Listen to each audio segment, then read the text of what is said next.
I spent 30 years as a federal judge. I've heard confessions that would turn your stomach.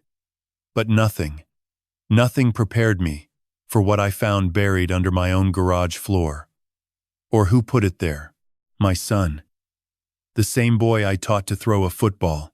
The same man who held my hand at his mother's funeral. The security footage didn't just leave me speechless. It destroyed everything I thought I knew about the people I loved most. I truly appreciate you being here with me. Before we go any further, drop a quick comment and tell me where you're watching from. I'd love to see how far this story reaches. Also, just a quick note. This story includes fictional elements added for storytelling and learning purposes. Any similarities to real people or places are purely coincidental. But the message behind it is something I believe can truly help. Now, let me take you back to where it all began. The October wind off the Atlantic carried the smell of salt marsh and pluff mud, a scent that used to mean peace. I drove across the bridge onto Hilton Head Island with the windows cracked, letting the warm Carolina air fill the cab of my truck. Live oaks lined the road, their branches draped in Spanish moss that swayed like gray curtains in the breeze. Everything about this island moved slowly.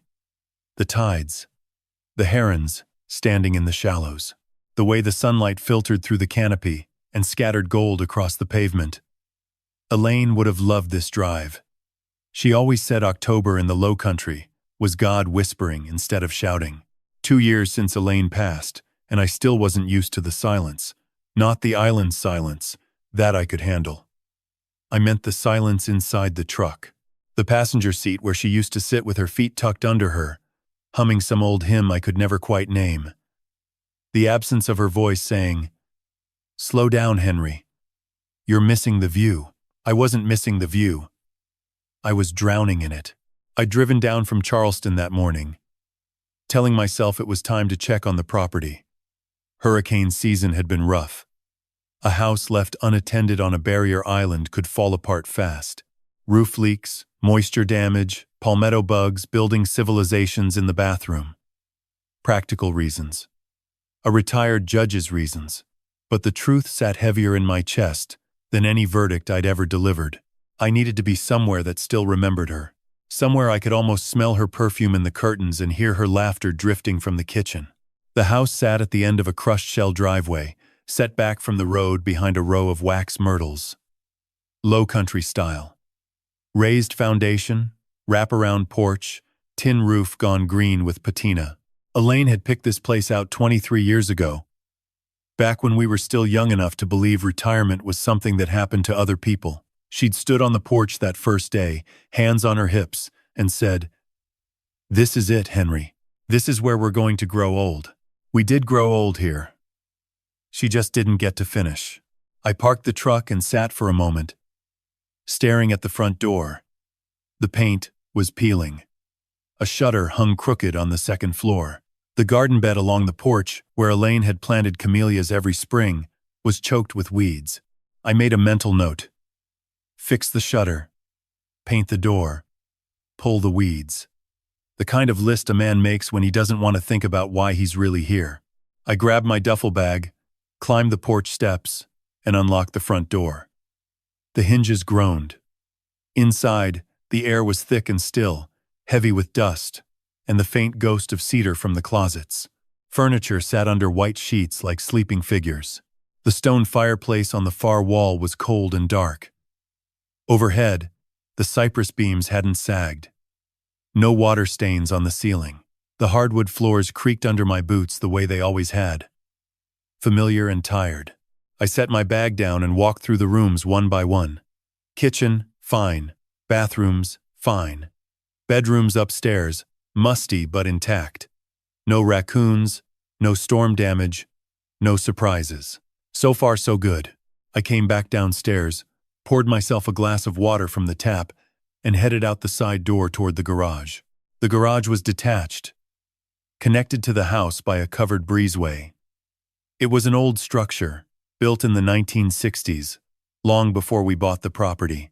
The original floor was hand-laid brick, uneven and cracked, with moss creeping through the joints. Elaine used to store her gardening supplies in there. Bags of soil, terracotta pots, a wooden bench where she'd sit and sort seeds on rainy afternoons. I pulled open the garage door and stopped. The brick was gone. Every inch of it. In its place was a smooth, flat slab of fresh concrete. Pale gray, clean, without a single crack or stain. I stepped inside slowly. My boots didn't echo the way they used to on the old brick. The sound was different. Flat. Dead. I crouched down and pressed my palm against the surface. Cool. Smooth. No dust. This concrete wasn't old. It had been poured recently. Maybe a few months ago. Maybe less. I stood up and looked around. The walls were the same. The shelves were the same. Elaine's old gardening bench still sat in the corner, dusty and untouched. But the floor was brand new, and I hadn't paid anyone to do it. I hadn't asked anyone to come here. The house had been locked. I had the only key. Or so I thought. My pulse picked up. Not panic. Judges don't panic. We assess. We gather facts. We consider the evidence before drawing conclusions. But something was wrong here, and I could feel it the way you feel a storm coming before the clouds arrive. A pressure in the air. A shift. I pulled out my phone and opened the app. Secure View. Cloud-based camera system. Motion activated. Uploading to an encrypted server. I'd installed it 3 years ago after a string of break-ins on the island. 3 small cameras, well hidden. One in the air vent above the fireplace, aimed at the living room. One in the kitchen above the refrigerator. One mounted under the eave outside the garage door, angled to catch anyone approaching. Elaine had teased me when I'd set them up. "Henry, who's going to break into a house on a dead-end road in the middle of a marsh? The fiddler crabs?" She'd laughed. That warm, rolling laugh that made everything in the world feel safe. But I was a judge. I'd spent 30 years listening to people explain how the worst things happened when nobody was watching. I liked knowing someone was always watching, even if that someone was a tiny camera the size of a matchbox. I opened the app and scrolled back through the footage. Weeks of nothing. Months of stillness. Dust motes drifting through shafts of light. A raccoon waddling across the driveway in March. A thunderstorm rattling the windows in May. Shadows growing long as summer faded. Then I found it. June 14th. The garage camera. I stopped scrolling, my thumb hovering over the screen. The timestamp read 2:47 in the morning. I pressed play. The screen was dark at first. Just the faint gray-green glow of the night vision lens and the outline of the garage door. Closed. Nothing moved. The timestamp ticked forward in the corner. 2:47. 2:48. Then headlights. They swept across the driveway, slow and deliberate. A vehicle pulled up outside the garage. The engine cut. Doors opened. 4 figures stepped into frame. 2 of them I didn't recognize. Broad-shouldered men in dark clothing, one carrying a duffel bag, the other wheeling a hand truck loaded with something heavy. They moved with purpose, no hesitation. Professionals. The 3rd figure was a woman. She walked ahead of the others, straight-backed, dark hair pulled into a tight bun. Even in the grainy footage, I recognized the way she moved. Controlled. Precise. Like every step had been planned 3 moves in advance. Vanessa. My daughter-in-law. The 4th figure hung back by the vehicle. He kept glancing over his shoulder, shifting his weight. Nervous. When he finally stepped into the garage, the camera caught his face full on. And my chest went hollow. Andrew. My son. Vanessa opened the garage door from the inside. She had a key. I'd never given her one. She must have copied mine during a holiday visit. Maybe when Elaine was still alive and the house was full of family and trust. She gestured the 2 men forward. They wheeled in a steel container, rectangular, maybe 3 feet long, sealed with heavy-duty latches. Waterproof. The kind of case you'd use to transport something you never wanted anyone to find. The men set it down and went to work. One pulled a sledgehammer from the duffel bag and began breaking up the old brick floor. The other pried loose bricks away. Within 20 minutes, they'd cleared a rectangular section and dug out the sand bed, creating a shallow pit. They lowered the container in. It settled with a dull thud I couldn't hear but somehow felt in my bones. Andrew stood off to the side the whole time. He didn't help. He didn't speak. He just watched his wife direct two strangers as they buried something under his father's garage floor at 3 a.m.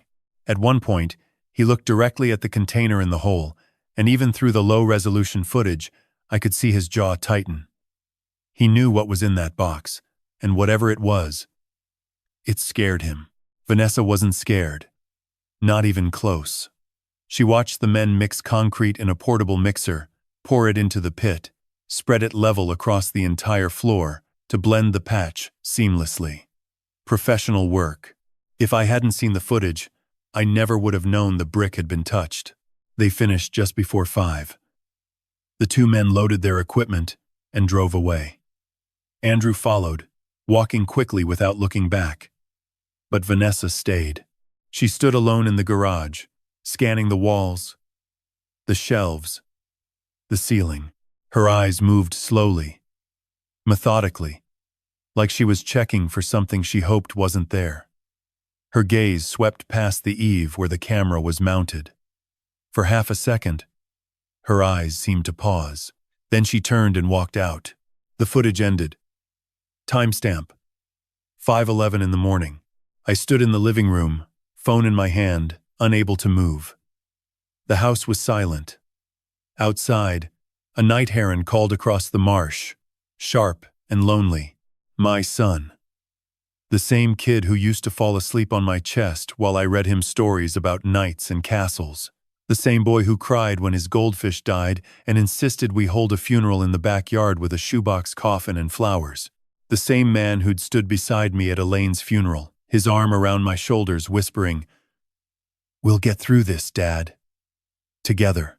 And Vanessa, the woman I'd danced with at their wedding 5 years ago under a tent strung with white lights. I'd held her hands and said, "Take care of my boy." She'd smiled and said, "I will, Mr. Aldridge. I promise." The same woman who'd sat beside Elaine's hospital bed the night she died, who'd held my wife's hand and stroked her hair and whispered, "It's okay, Mom. You can let go. We love you." I'd stood in the doorway watching, and I'd thought, thank God Andrew found her. Thank God Elaine has a daughter like this. Now I'd watch that same woman direct two strangers to bury a steel box under my floor in the dead of night. With the calm precision of someone who had rehearsed every step, I set the phone down on the mantel. My hands were steady. Judges' hands. Hands that had signed thousands of judgments without trembling. I'd spent 30 years separating truth from performance. I knew what guilt looked like. I knew what fear looked like. I knew the difference between a person caught in something beyond their control and a person executing a plan. Andrew was afraid. The nervous shifting, the refusal to help, the clenched jaw. He didn't want to be there, but he was there. He'd come to my house in the dead of night and watched while something was buried. And he hadn't stopped it. Vanessa wasn't afraid at all. She was composed, efficient, in command. She'd scanned that garage the way a general surveys a battlefield after the fighting, making sure the operation was clean. None of my training had prepared me for this. Because this wasn't a case file on my desk with names I didn't know. This was my son, my daughter-in-law, my house, my floor, and whatever was under that concrete, I was going to find it. I looked toward the garage through the kitchen window. The evening light was fading, turning the sky over the marsh a bruised violet. Tomorrow morning, I'd rent a jackhammer and break open that floor. But tonight, I stood in the silence of the house my wife had loved and tried to remember the last time Andrew had looked me in the eye and told me the truth. I couldn't. I was at the hardware store on the mainland before it opened. 7 in the morning, standing in the parking lot with a paper cup of gas station coffee, watching a kid in an orange apron unlock the front doors. I rented a jackhammer A small one, electric, the kind they use for patio demolition. The kid asked what I was breaking up. Old concrete, I said. Garage project. He nodded like it was the most normal thing in the world. Maybe it was.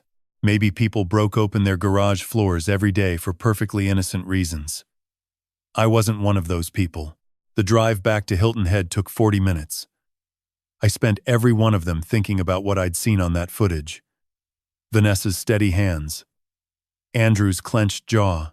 The steel container sinking into the pit, like a body into a grave. I gripped the wheel and told myself to stay rational. Judges don't speculate. We wait for evidence. We let the facts speak. But the facts were under 6 inches of concrete, and I was done waiting. I backed the truck up to the garage, unloaded the jackhammer, and plugged it in. The machine hummed in my hands, heavy and alive. I positioned the chisel point at the center of the slab, right where I'd seen the men lower the container. I hesitated for exactly 1 second. 1 second of asking myself whether I really wanted to know what was down there. Whether ignorance might be kinder. Then, I pulled the trigger.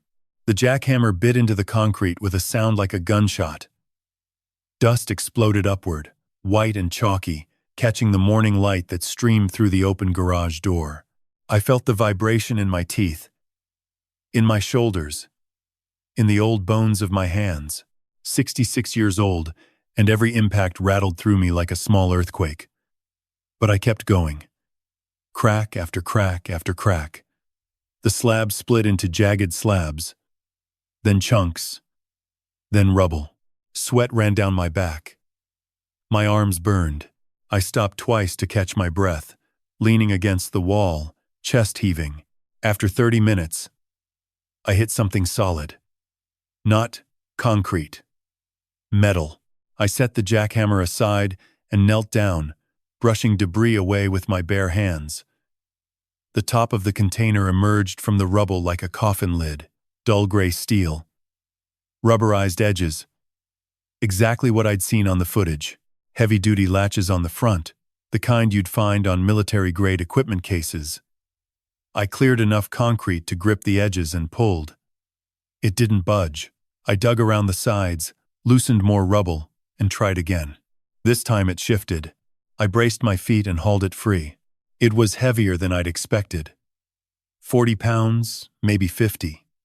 I dragged it across the broken floor and set it on the workbench under the window where the light was strongest. My hands were shaking now, not from the jackhammer.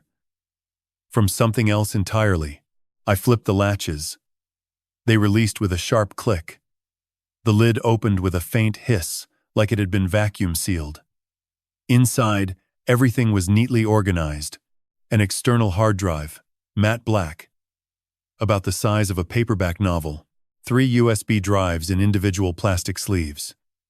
And beneath them, a thick stack of documents, maybe 200 pages, bound with heavy-duty binder clips. On top of the stack, a printed label read Palmetto Maritime Corporation, Internal Financial Records, Confidential. I pulled the documents out and began reading. The first section was a set of shipping manifests. Dates, vessel names, cargo descriptions, port of origin, port of destination. All routed through the port of Charleston. The cargo descriptions were vague. Industrial equipment, agricultural supplies, machine parts. But the quantities didn't match the vessel sizes.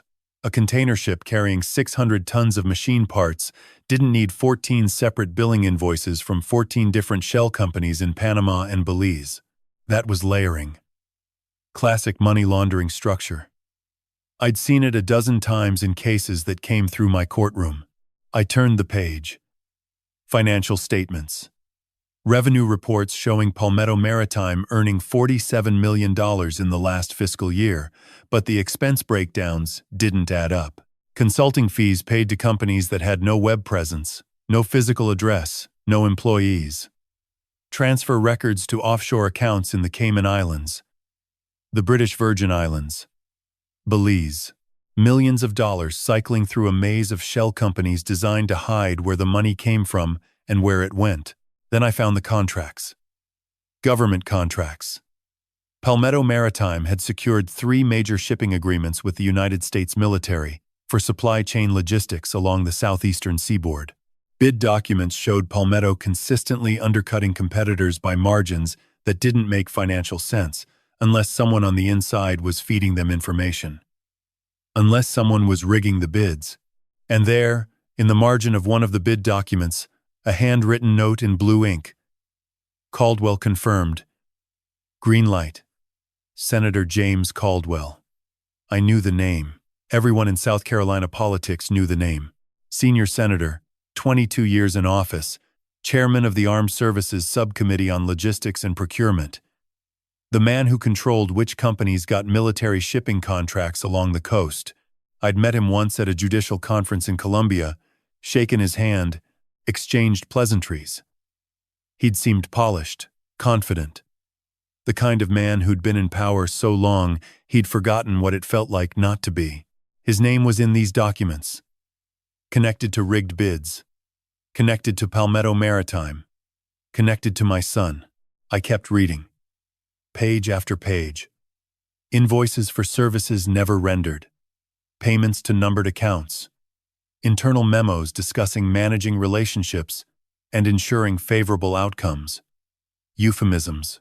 The kind of careful language people use when they know what they're doing is wrong and want to pretend otherwise. I sat back on the old gardening bench, surrounded by broken concrete and scattered documents, and stared at the stack in my hands. This wasn't a mistake. This wasn't someone's misplaced tax records.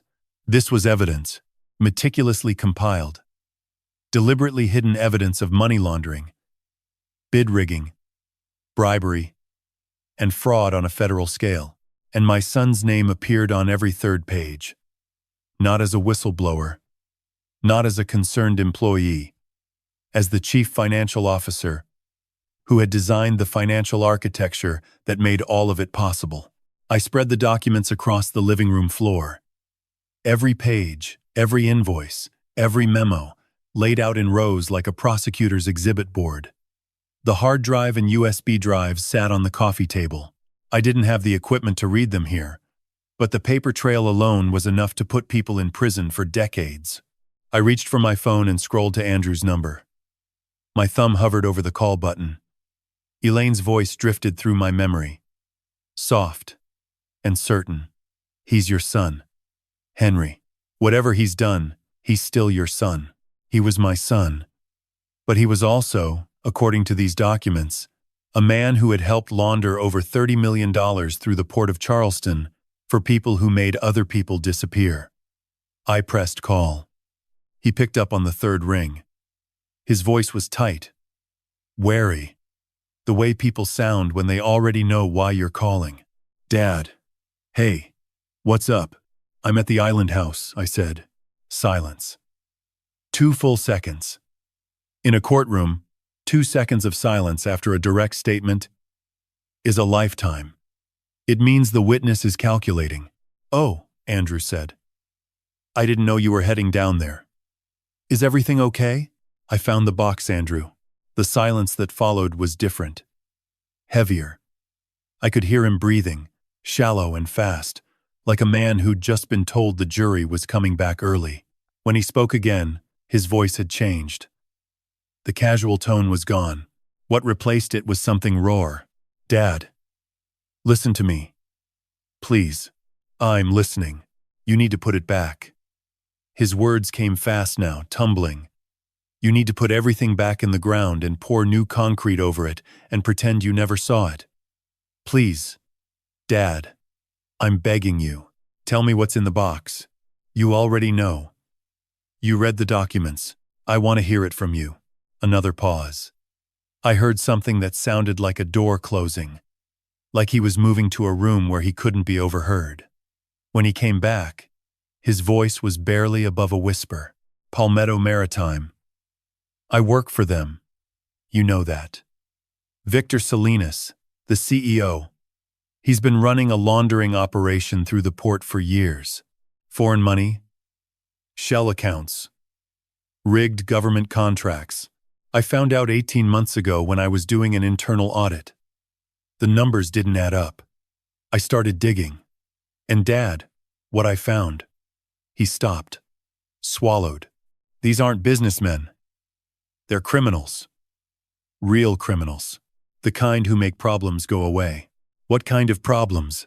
People, Dad. There was a man, Trevor Basile. He worked in logistics. He found the same discrepancies I did, but he went to Salinas directly, confronted him, told him he was going to report everything to the authorities. Andrew's voice cracked. Trevor disappeared 8 months ago. His car was found in a parking garage at the airport. His bags were still in the trunk. He never got on a plane. He just vanished. I closed my eyes. The living room was quiet. The documents lay spread across the floor around my feet like fallen leaves. And you think Salinas had something to do with that, I said. I don't think it, Dad. I know it. After Trevor disappeared, Salinas called a meeting. Just the senior staff.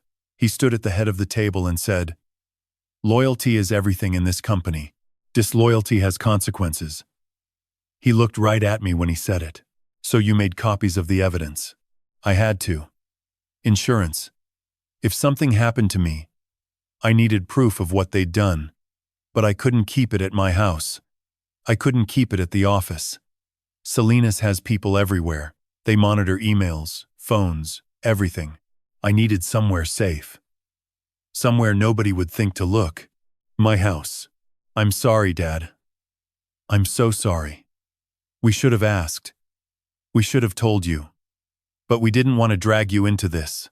We thought if we just hid it and kept quiet, maybe Salinas would move on. Maybe they'd leave us alone. I opened my eyes and looked down at the documents. Andrew's name on every third page. Chief Financial Officer. The man who'd built the financial architecture that moved $30 million through shell companies and offshore accounts. Insurance, he'd said. A man who builds the engine doesn't get to call himself a passenger when the car crashes. Andrew, I said carefully. If you're really in danger, the FBI can protect you. Witness protection. Federal marshals. There are systems for this. No. Sharp. Almost panicked. You don't understand. These people have connections. Money. Influence. Caldwell is a United States senator. Dad, you think the FBI can protect me from a sitting senator? If we go to the feds now, before we know who we can trust, before we have a plan, they'll come after us. They'll come after you. They don't know I have it. You don't know that. Salinas has eyes everywhere. If he finds out the evidence is missing, if he traces it back to me, Dad, please, just put it back. Give us time. Let me figure this out. I leaned back against the couch and pressed the heel of my palm against my forehead. Elaine's voice echoed in my mind. Gentle. Certain. He's your son, Henry. Listen to him. But another voice was speaking too. Quieter. Older. The voice of 30 years behind the bench. Everyone has a story. Not every story is true. I'd spent my career listening to people explain why they'd done terrible things. And the explanations always sounded reasonable at first. Always. The embezzler who was just trying to save his family's farm. The politician who only took the money to fund after-school programs. The doctor who falsified records because the insurance company left him no choice. Every one of them had a version that cast themselves as the victim. And every one of them, when you peeled back the layers, had made a choice they didn't want to own. Andrew's story had all the right ingredients. Fear. Danger. A dead man. A powerful villain. A desperate son trying to protect his family. It should have convinced me. It almost did. But something was off. Something I couldn't name yet. A note that rang false, like a tuning fork struck at the wrong frequency. His story was too clean. Too structured. Too much like testimony that had been practiced in front of a mirror. I'll think about it, I said. Give me the night. Dad, please. Promise me you won't do anything tonight. I said I'll think about it. He exhaled. Okay. Okay. Just call me in the morning. Before you do anything. Promise me. Good night, Andrew. I ended the call. The house was dark now. The sun had dropped below the tree line while we'd been talking, and the living room was lit only by the pale glow of my phone screen reflecting off the scattered documents. Outside, the marsh was alive with the hum of insects and the distant splash of something moving through the shallows. I didn't sleep that night. I sat on the porch in Elaine's old rocking chair, wrapped in a wool blanket, staring out at the darkness. The stars over Hilton Head were bright and cold, scattered across the sky like evidence I couldn't yet read. Somewhere out there, my son was awake too. I was sure of it. Awake and waiting and hoping I'd do what he asked. But I'd made my decision the way I'd made every decision in 30 years on the bench. I weighed the evidence. I considered the arguments. And I chose the truth over comfort. The truth was that a man named Trevor Basile had disappeared, that $30 million had moved through illegal channels, that a sitting senator's name was handwritten in the margin of a rigged bid document, and that my son, whatever his reasons, had built the machine that made it all possible. At 6 the next morning, I loaded the hard drive and one USB into my jacket pocket, left the steel container and remaining documents locked in the trunk of my truck, and headed for the FBI field office in Charleston. I didn't call Andrew. The truth doesn't need permission. The Savannah Highway runs southwest through some of the most beautiful emptiness in America. Salt marshes stretch on both sides, endless plains of Spartina grass rippling in the wind, broken by tidal creeks that snake through the mud like silver veins. Live oaks arch overhead, their branches heavy with Spanish moss. On any other day, I would have driven slowly. This morning, I drove fast. The hard drive sat in my left jacket pocket, the USB in my right. The steel container with the remaining documents was locked in the trunk. The FBI field office in Charleston was 62 miles north. I was 20 minutes into the drive when I noticed the first vehicle. A black SUV. A quarter-mile back, keeping pace. I didn't think much of it until a second one appeared beside it. Matching speed exactly. I accelerated. 60. 65. The SUVs matched me effortlessly.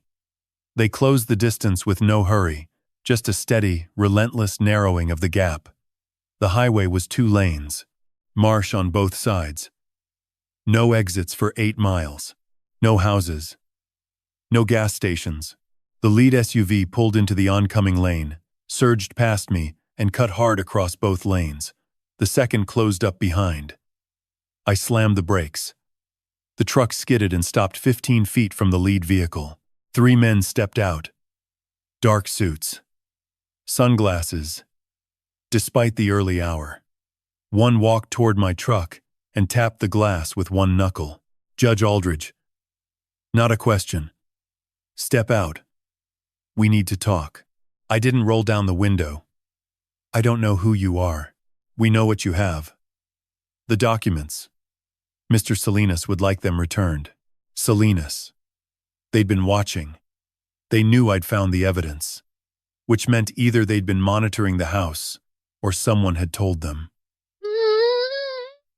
Had he called Salinas after our conversation? The man gestured toward the truck. "Hand it over, Judge, and we'll forget this ever happened." I looked past him at the other 2 men. One shifted his jacket, revealing the outline of something heavy. The marsh stretched behind them, vast and empty. No witnesses. 3 men on a highway who wanted what I had and weren't going to ask twice. The hard drive and USB were in my jacket. The container was in the trunk. If I gave them the trunk, they'd have paper documents but not the digital evidence. And the digital evidence was everything. I shoved the door open hard into the man's midsection and ran. Not toward the road. Into the marsh. The Spartina grass closed around me like a wall. Chest high, blades sharp enough to slice skin. My boots hit the mud and sank immediately. The pluff mud sucked at every step. Salt water soaked through my pants. Cold and shocking. The smell was overwhelming. Brine, decay. The rich dark scent of tidal earth. Behind me, shouting, "He's in the marsh. Go." I pushed forward, arms up to protect my face. The hard drive pressed against my chest. Every step was a negotiation with the mud. My knees screamed. My lungs burned. 66 years old, and my body reminded me of every single one of them. I ducked behind a cluster of palmetto palms growing on a small hummock of solid ground. Pressed my back against the rough trunk. Controlled my breathing. Shallow. Quiet. Footsteps sloshing through mud. Close. Maybe 30 feet. Check the tree line. Forget it. The old man's probably stuck somewhere. Salinas wants the drive. Find him. The footsteps passed. Faded. I waited 10 minutes. The marsh settled into silence. Wind moved through the Spartina like breathing. A great blue heron lifted from the shallows, wings beating slow and heavy. I moved east toward Highway 278. Every step was agony. Knees swollen, lungs raw, hands bleeding from the grass. But I kept the hard drive against my chest and kept going. 15 minutes later, I stumbled onto the gravel shoulder of the highway. A patrol car sat at a pullover 100 yards ahead. Blue and white. Beaufort County Sheriff. The driver's door opened. A young officer stepped out, early 30s, name tag reading Cole. "Sir, are you all right?" "There are men in the marsh," I gasped. "They blocked the road. Tried to take something from me." I pulled the hard drive from my jacket. "This is federal evidence. I need the FBI." Deputy Cole guided me to the patrol car and radioed dispatch. Unit 7 requesting backup. Highway 278 mile marker 31. Possible assault. Possible federal case. Contact FBI Charleston. I sat in the back seat, shaking. My phone buzzed. Unknown number. I opened the message. "Judge Aldridge, you of all people should know when to leave things alone. Salinas has a long memory." A second message appeared. "This isn't just about you anymore. Think about your family. My family." I stared at the screen, mud drying on my hands, and wondered whether the family they were threatening was the same family that had put me in this marsh. 40 minutes later, a dark sedan pulled up. No sirens. 2 agents stepped out. The first was a woman, mid-40s. Short brown hair, sharp eyes, badge on her belt. Agent Diana Reeves, FBI Charleston. Behind her, a younger agent carrying a tablet. Agent Paul Nakamura. Reeves opened my door and looked at the hard drive, then at my face. Muddy, bleeding, soaked. She said, "Palmetto Maritime. We've been watching them for 2 years, but we've never had this." She held up the hard drive. "You just gave us everything we need." I should have felt relief. Instead, my phone buzzed again. Same number. "This isn't just about you anymore." And this time, I believed them. The safe house was a 3rd-floor apartment in a narrow building on King Street, downtown Charleston. No sign on the door, no name on the mailbox, just a plain deadbolt and a young agent standing guard in the hallway who nodded at Reeves and stepped aside. Inside, it was small and functional. A single bed pushed against the wall. A metal desk. Thick curtains drawn over the window, blocking the view of the street below. The kind of place designed for one purpose: keeping someone hidden until the world outside sorted itself out. Reeves set a bottle of water on the desk and gestured to the chair. "Sit. You need to hear this before we go any further." I sat. My clothes were still damp from the marsh, mud flaking off my boots onto the clean floor. My hands stung from the grass cuts. But the adrenaline had faded, replaced by something heavier. Exhaustion, yes, but also dread. The kind that settles in your stomach when you know the worst part hasn't come yet. Reeves pulled up a chair across from me and opened her tablet. Nakamura stood by the door, arms crossed, watching. "Mr. Aldridge," Reeves began, "we ran a standard financial background check on you last night. Routine procedure for anyone connected to an active federal investigation. She paused. And we found something. She turned the tablet toward me. On the screen was a bank statement. Offshore account. First Caribbean International Bank. Panama City. Account holder. Henry David Aldridge. Social Security number. Mine. Address. Charleston, South Carolina. Balance. $410,000. I stared at the numbers. They blurred. Then sharpened. Then blurred again. That's not mine, I said. We know. Reeves swiped to a second screen. Another account. Belize International Banking Corporation. Same name. Same social security number. Balance. $340,000. Total across both accounts. $750,000. We cross-referenced with your tax returns, credit history, and domestic bank records, Reeves continued. You've never opened an offshore account. You've never traveled to Panama or Belize. This is identity theft. How? My voice came out rough, stripped bare. How did they get my information? The accounts were opened from a computer at a law office in downtown Charleston. We traced the IP address. Reeves watched my face carefully. The office belongs to your daughter-in-law, Vanessa Aldridge. I closed my eyes. Vanessa. Of course. There's more. Reeves swiped again. A chain of emails appeared on the screen. My name. In the sender field, messages addressed to Victor Salinas, to shell company directors, to offshore account managers. The language was formal, professional, discussing consulting arrangements, fee structures, confidentiality agreements. All signed, Henry D. Aldridge, Esquire, legal consultant. These were sent from a dummy email account created using your personal information, Reeves said. The writing style is sophisticated. Legal terminology used correctly. Whoever drafted these understood the judicial system. Vanessa. A lawyer. A woman who understood legal systems the way I understood courtrooms. Who knew how to construct a paper trail that would hold up under scrutiny. Who had access to my personal documents, my social security number, my professional credentials. She'd built a frame so complete, so meticulous, that if this case ever went public, the evidence wouldn't point to Andrew or Vanessa.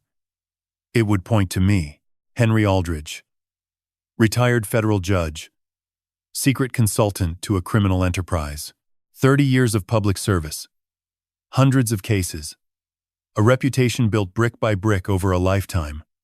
All of it reduced to ashes by a few fabricated emails and 2 offshore accounts I'd never known existed. If this case had been investigated without your involvement, Reeves said quietly, if someone had stumbled onto Palmetto's records and followed the money trail, it would have led straight to you. A retired judge with offshore accounts and consulting fees from a company under federal investigation. You'd have been the primary suspect. She framed me, I said. The words felt foreign in my mouth, like speaking a language I'd only ever read about. Deliberately and methodically, Reeves confirmed. Your daughter-in-law designed you as the fall. If Palmetto ever went down, you'd go down with it. And she and Andrew would walk away clean. I picked up the water bottle, set it down, picked it up again. My hands were shaking now, and I couldn't stop them.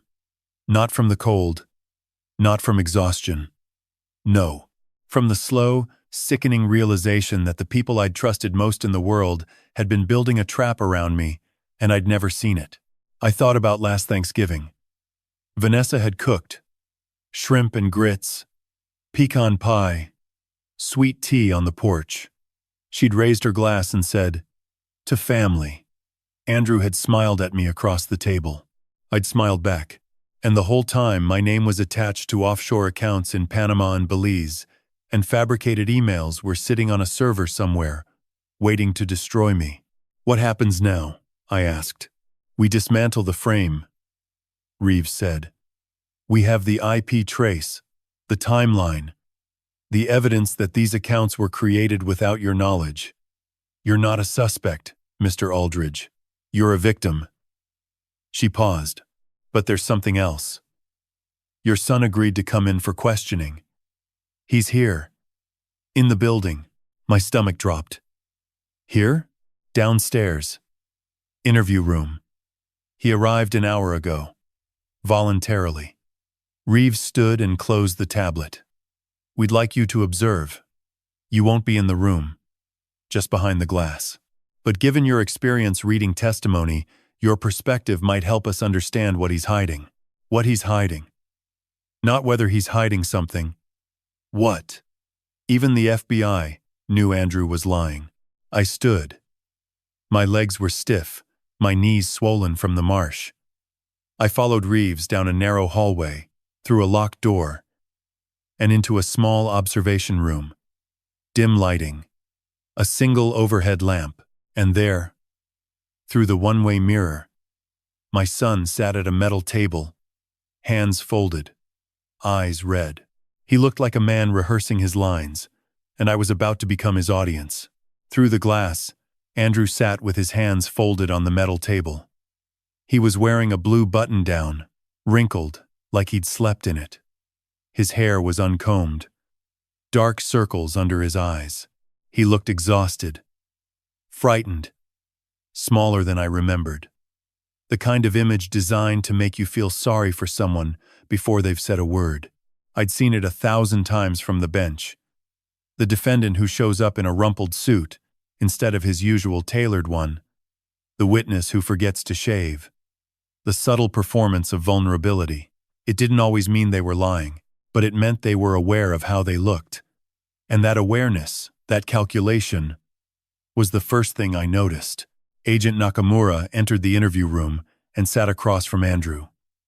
He placed a tablet on the table between them, opened a file, and said nothing for a full 10 seconds. A technique I recognized. Silence before the first question creates pressure. It forces the subject to fill the void or sit in it. Andrew sat in it. He didn't fidget. He didn't speak. He waited. That was the second thing I noticed. Innocent people rush to explain. Guilty people know how to wait. Mr. Aldridge, Nakamura began. Thank you for coming in voluntarily. Can you describe your role? At Palmetto Maritime Corporation, I'm the Chief Financial Officer. Andrew's voice was steady, but thin. I've held the position for 3 years. Senator Caldwell recommended me for the role, and in that time, did you become aware of any irregularities in the company's financial operations? Andrew took a breath. Slow, measured. About 18 months ago, I was conducting an internal audit. Routine. Part of my job. I noticed discrepancies in the shipping invoices, payments to vendors that didn't seem to exist, revenue that didn't match the cargo manifests. He paused. I started digging, and what I found was, it was bigger than anything I'd imagined. Millions of dollars moving through shell accounts, offshore transfers, government contracts that had been manipulated. He told the story the way he'd told it to me on the phone. The same words, the same pauses, the same escalating fear in his voice. Trevor Basile. The disappearance. Salinas' veiled threat at the staff meeting. The decision to copy the evidence. The need to hide it somewhere safe. The midnight trip to my garage. I stood behind the glass and listened to my son deliver his testimony. And every instinct I'd developed in 30 years on the bench was screaming. It was too polished. Too complete. Every question Nakamura asked, Andrew had an answer ready. Not the fumbling, backtracking answers of someone telling the truth under pressure. Clean answers. Organized. The kind that came from preparation, not memory. Real fear is messy. Real confessions wander. They circle back. They contradict themselves. Andrew's story moved in a straight line from beginning to end without a single detour. Reeves stood beside me, arms crossed, watching through the glass. She didn't say anything. She didn't need to. We were both seeing the same thing. Then Nakamura changed direction. Mr. Aldridge, can you describe your relationship with Senator James Caldwell? The shift was instant. Andrew's composure cracked. Not dramatically. Not the way it happens in movies. Just a flicker. A tightening around his eyes. His hands, which had been resting calmly on the table, pressed down harder. His fingers went white at the knuckles. "He's a family friend," Andrew said carefully. "He recommended me for the position at Palmetto. That's the extent of it. We have documents suggesting Senator Caldwell was directly involved in rigging bid processes for government contracts awarded to Palmetto Maritime. Were you aware of that?" 3 seconds of silence. I counted them the way I used to count. Pauses from the bench. 1, 2, 3. In a courtroom, 3 seconds after a direct question means the witness is choosing which version of the truth to tell. "I want a lawyer," Andrew said. Nakamura nodded. Closed the tablet. Stood up. The interview was over. I stared at my son through the glass. He sat alone at the table, head bowed, hands still pressed flat against the metal surface. He didn't move. He didn't look up, but I could see the tension in his shoulders, the rigid line of his jaw. I'd seen that posture 1,000 times from the bench. The posture of a man who knows the evidence, is closing in, and has just decided to stop talking. I'd never thought I'd see it on my own son. Reeves turned to me. "Do you believe him?" "No," I said. "And I don't think you do either." "No." She paused. "He's hiding something beyond the financial crimes. The way he shut down when Caldwell's name came up. That's not the reaction of a whistleblower. That's the reaction of a co-conspirator." I nodded. She was right. Andrew hadn't stumbled onto Palmetto's crimes during an audit. He'd known about them all along. He'd built the financial architecture that made them possible. And when Caldwell's name surfaced, he'd panicked. Not because he was afraid of Caldwell, because he was afraid of what Caldwell's involvement would reveal about him. That night, I lay in the narrow bed in the safe house, staring at the ceiling. The room was dark, except for the pale glow of the street lamp seeping through the curtain edges. Somewhere outside, a church bell chimed 11 times. Charleston at night sounded like memory, distant and soft. I opened my phone and scrolled to the photos, past the evidence screenshots, past the texts, back to the older ones. And there she was, Elaine.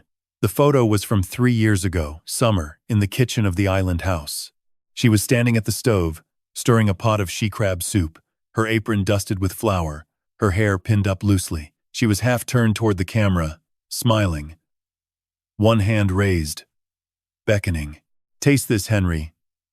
Tell me if it needs more sherry." I could almost smell it. The cream, the crab, the faint burn of cooking sherry. I could almost hear her humming over the stove, that tuneless little melody she always hummed when she was happy. She'd been so alive that day, so full of warmth and certainty and love. And 2 years later, she was gone. The doctors said diabetic complications. Her endocrinologist said, "These things happen." The death certificate said natural causes. And I'd believe them because why wouldn't I? Why would anyone question the death of a 64-year-old woman with type 2 diabetes? I stared at her face on the screen and felt the first tears I'd shed since the day she died roll down my temples and into my hair. Not sobs, just tears, silent and steady. The way grief moves when it's been held back too long. I set the phone on my chest and made 2 lists in my head. Not a judge's lists, a father's lists. The first, every birthday party, every baseball game, every bedtime story, every time Andrew had made me proud.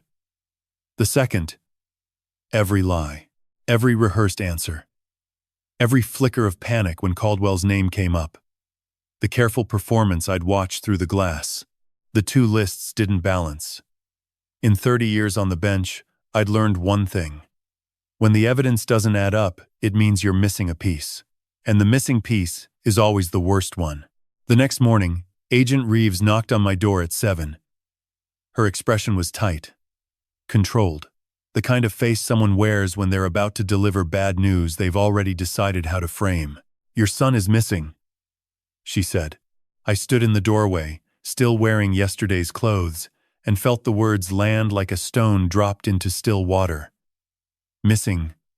How? He left the field office last night after the interview. We had surveillance on him. He drove home, entered the house. 40 minutes later, our agents reported signs of forced entry, broken lock, overturned furniture. Andrew was gone.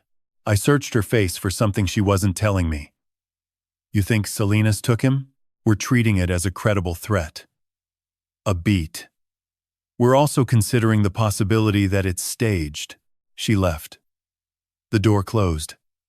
I stood there for a long time, staring at the deadbolt, running scenarios the way I used to run deliberations.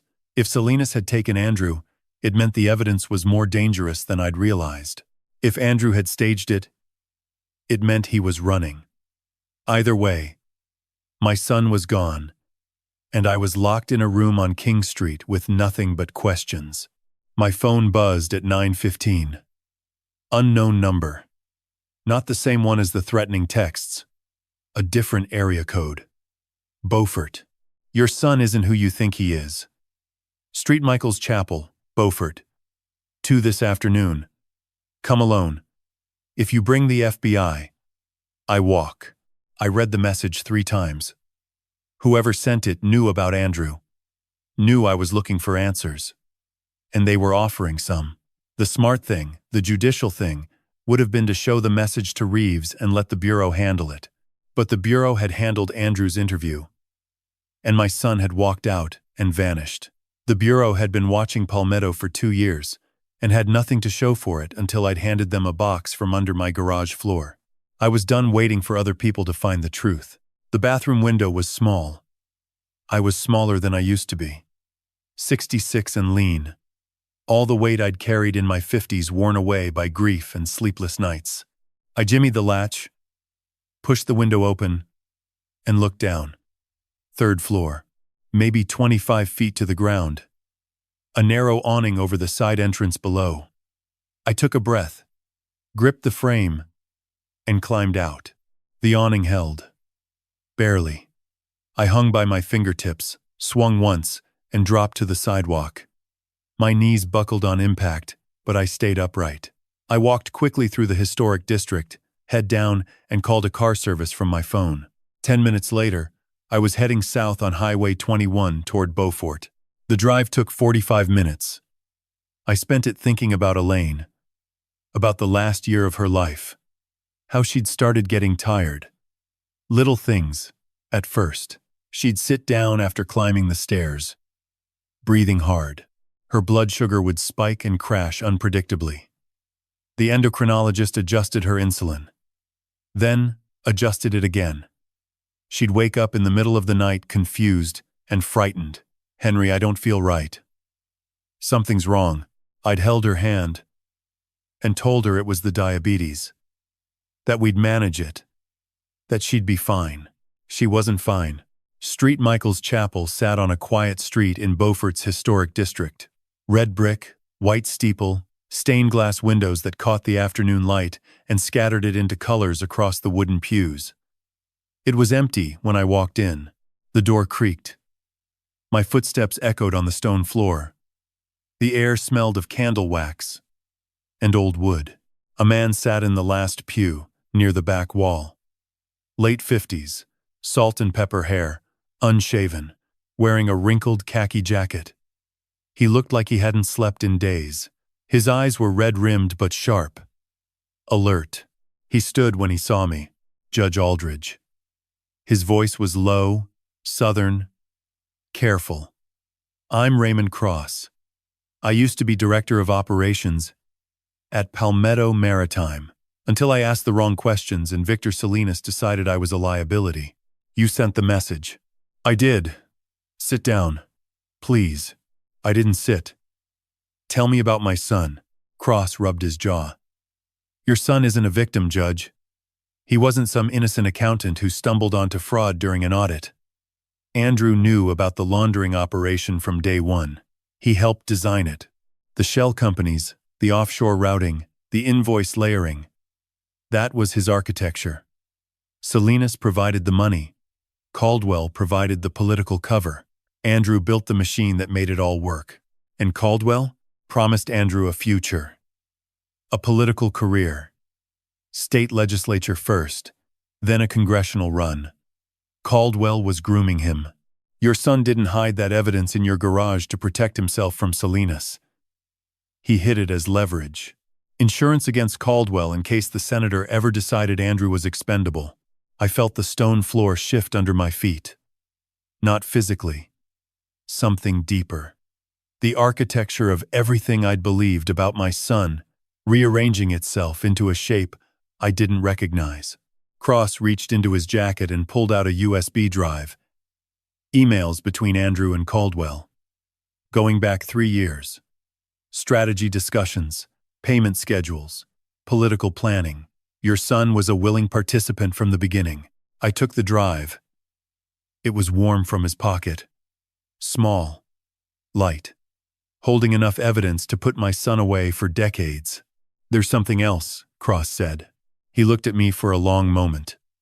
The colored light from the stained glass window fell across his face, red and gold and blue, like something out of a painting.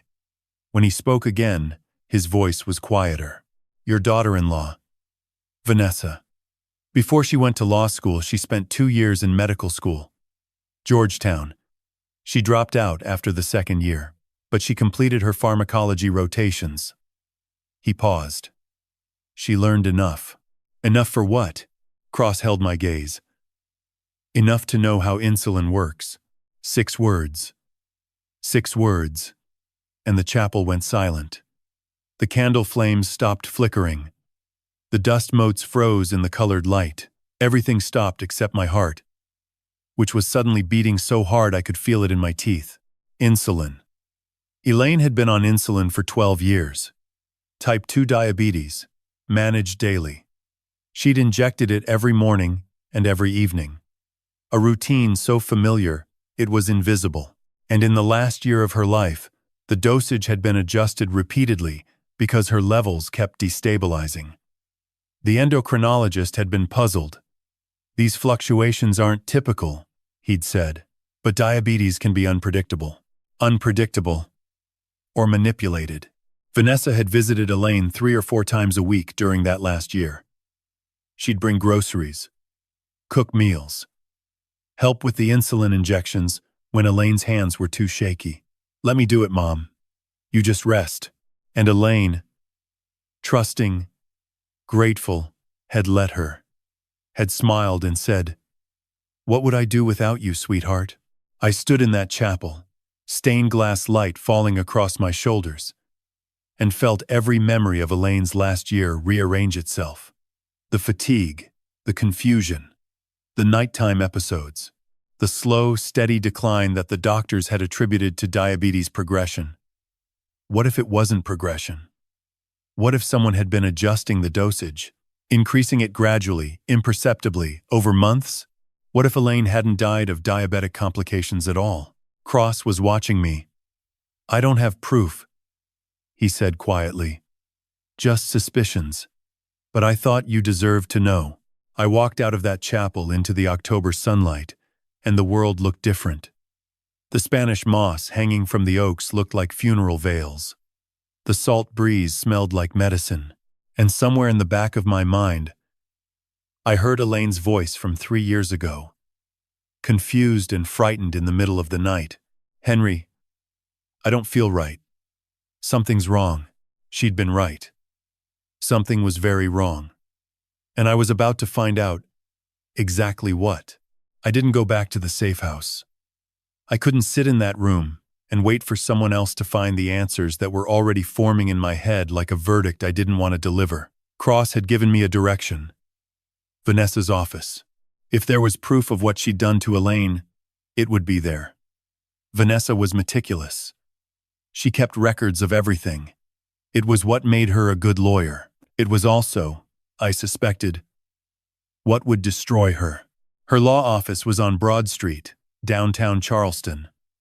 2nd floor of a pre-war building with wrought iron balconies and tall windows that overlooked the street. I'd been there once, 3 years ago, for a cocktail reception when she'd first opened her practice. Elaine had come with me. She'd been so proud of Vanessa that night. She's going to do wonderful things, Henry. Our Andrew chose well. The building was quiet when I arrived. Late afternoon, the first-floor tenant, an antiques dealer, had already closed for the day. The stairwell was narrow and dim, smelling of old plaster and lemon oil. Vanessa's office was at the top of the stairs. Suite 2B. The nameplate had been removed, but the screw holes were still visible. A for-lease sign hung in the window. The door was locked. I tried the handle twice, then stepped back and looked at the frame. Old wood. Soft, from decades of humidity. I put my shoulder into it. The frame splintered on the second push, and the door swung open. Inside, the office was stripped. Desk gone. Bookshelves empty. Filing cabinets removed. Just bare walls, a few power cables dangling from the baseboard, and the faint smell of Vanessa's perfume. Jasmine and something sharper underneath, still clinging to the air like a ghost that refused to leave. I stood in the center of the room and looked at the floor. Wide plank heart pine. Original to the building. The kind of floor that creaks and shifts with the seasons. I walked slowly across it, listening. Most of the boards groaned evenly under my weight. Consistent. Predictable. But near the far corner, under where the desk had been, one board sounded different. Hollow. Higher pitched. Like there was space beneath it. I knelt down. The board was slightly raised at one edge, a gap barely wide enough to fit a fingernail. I pulled out my pocket knife, worked the blade into the seam, and pried. The board lifted. Beneath it was a shallow cavity, maybe 4 inches deep, lined with plastic sheeting, and inside, an external hard drive, matte black, identical to the one I'd found in the garage. I reached for it. Mr. Aldridge. The voice came from behind me. Calm. Professional. Familiar. Step away from the evidence, please. I turned. Agent Reeves stood in the doorway, badge on her belt, 2 agents behind her, Nakamura, and a woman I didn't recognize, wearing gloves, carrying an evidence bag. How long? I asked. Since you climbed out the bathroom window, Reeves said. No judgment. Just facts. We had an agent outside the safe house. He radioed in when you left. We tracked your phone. You followed me to Beaufort. We followed you everywhere. The chapel, cross, and now here. She stepped into the room and looked down at the open floorboard. We would have found this eventually, but you saved us a warrant. You were using me. We were protecting you, Reeves corrected, and gathering evidence. Cross has been on our radar for months. We needed to see where you'd go, who you'd talk to, what you'd find. She paused. You have good instincts, Judge. Better than most agents I've worked with. The woman in gloves knelt beside me, photographed the cavity, then carefully lifted the hard drive into the evidence bag. She sealed it, labeled it, and handed it to Nakamura. We need to see what's on that drive, I said. We will. Reeves gestured toward the door. But not here. Come with us. The FBI field office was 15 minutes away. A gray concrete building downtown, anonymous. The kind of place you'd walk past 100 times without noticing. Reeves led me through security, down a corridor, and into a small room with a table, 2 chairs, and a wall-mounted monitor. The evidence room. The walls were soundproofed. The air was cold. Nakamura connected the hard drive to a secure terminal. The screen lit up. Folders appeared. Financial records. Legal documents. Scanned contracts. And one folder, separate from the rest, labeled simply audio. Nakamura opened it. Inside were 6 files. Dated. The most recent was from 8 months ago. The oldest was from 2 years back. He looked at Reeves. She looked at me. These are audio recordings, Reeves said. We don't know what's on them yet. Given what Cross told you about Vanessa's medical background, These could contain sensitive material. She paused. Are you sure you want to hear this? I've spent 30 years listening to the worst things people do to each other, I said. I can handle it. Reeves held my gaze. This is different, Mr. Aldridge. This is your family. Play it. Nakamura clicked the most recent file. For a moment, there was nothing but the hiss of dead air and the faint hum of a room where two people were sitting close together. Background noise. The clink of a glass. A chair shifting. Then Vanessa's voice. Calm. Measured. The way she sounded when she was reviewing a contract or explaining a legal strategy. Controlled. Professional.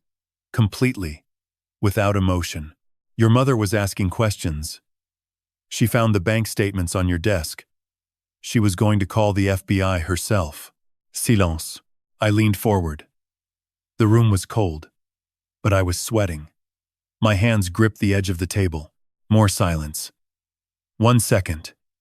2. 3. 4. 5. 6. 7. 8. 8 seconds. I counted every one of them. 8 seconds in which my son could have said no, could have said stop, could have said, that's my mother. Don't touch her. 8 seconds in which Andrew Aldridge could have chosen to be the man I raised him to be. Then his voice. Quiet. Flat. A voice I'd heard say Dad 10,000 times. A voice that had read bedtime stories back to me when he was learning his letters. A voice that had said, we'll get through this together, at his mother's funeral. I know. 2 words. And the silence that had come before them was the loudest sound I had ever heard. The recording kept playing. I didn't move. I didn't breathe. The room was cold and still. And the only sound in the world was my daughter-in-law's voice, coming through the speakers with the calm precision of someone reading a medical chart. I adjusted the insulin. Gradually. Over 10 months. 0.2 units. The first month. Then 0.5. Then, a full unit. By the 6th month, I was adding 3 units above her prescribed dose every morning and every evening. The endocrinologist never suspected. He kept attributing the fluctuations to disease progression. He adjusted her prescription twice, which actually made it easier. More insulin in the system meant my additions were harder to detect. She paused. I heard ice clink in a glass. She was drinking something while she described how she'd killed my wife. The symptoms were textbook. Chronic hypoglycemia, masquerading as diabetic complications. Fatigue, confusion, dizziness, nausea, organ stress. By the 8th month, her kidneys were failing. By the 10th, her heart couldn't compensate. The death certificate says diabetic complications with secondary organ failure. Another pause. It's done. The recording hissed. Dead air. Then Andrew's voice again. I know. You knew. Vanessa said. Not a question. A statement. You knew what I was doing. You saw the insulin vials in my bag. You saw the dosage charts on my laptop. And you said nothing. Silence. 3 seconds. I didn't have a choice, Andrew said. You always had a choice, Andrew. You just made yours. The recording ended. The hiss cut to nothing. The room was absolutely silent. I sat there with my hands on the table, knuckles white, staring at the blank screen. My mind was doing what it had been trained to do for 30 years, processing, categorizing, weighing, but my body had stopped cooperating. My chest felt like someone had poured concrete into it. My throat was closed. My eyes burned. But no tears came. This was beyond tears. This was somewhere I'd never been. A place where grief and horror and love collide and leave nothing standing. 10 months. She'd been adjusting the insulin for 10 months. Every morning and every evening, Vanessa had walked into my house, sat beside my wife, prepared the injection, and added just enough to push Elaine's body a little further toward failure. And Elaine had smiled at her. Had thanked her.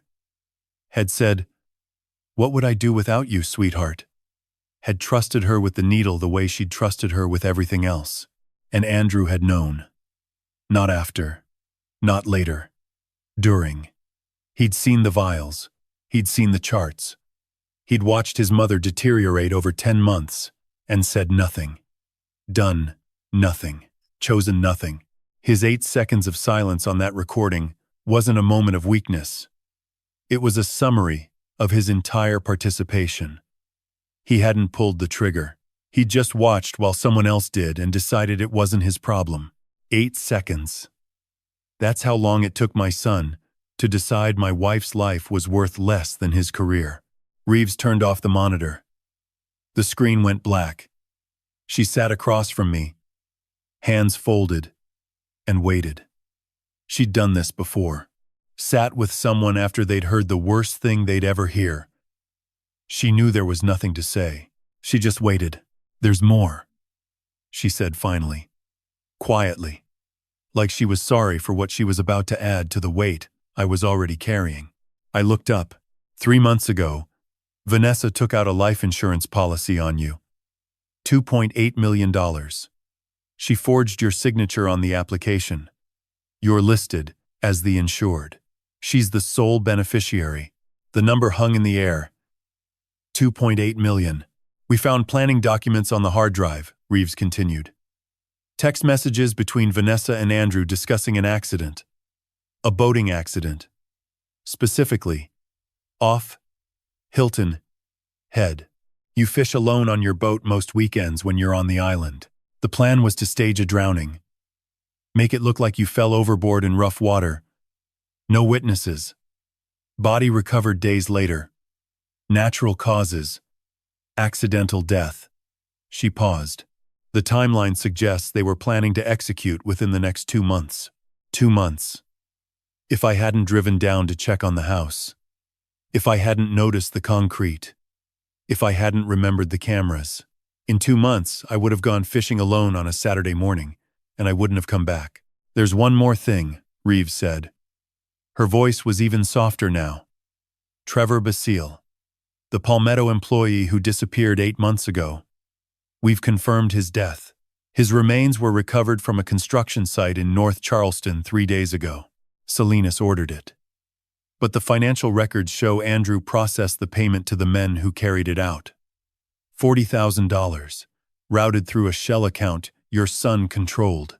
I closed my eyes. Andrew hadn't just known about Trevor Basile's death. He'd paid for it. He'd sat at his desk, logged into a computer, and transferred $40,000 to the people who'd made a man disappear. Then he'd gone home and eaten dinner and kissed his wife and slept in his bed and done it all again the next morning. We're arresting them both tonight, Reeves said. Vanessa and Andrew. Federal charges. The evidence is overwhelming. I nodded. I think I nodded. My body was moving, but I wasn't sure I was the one moving it. Reeves stood. I'll have someone drive you back to the safe house. I'll walk. She looked at me. Hesitated. Then nodded. Take your time, Mr. Aldridge. I walked back to the safe house alone through the streets of Charleston. Evening.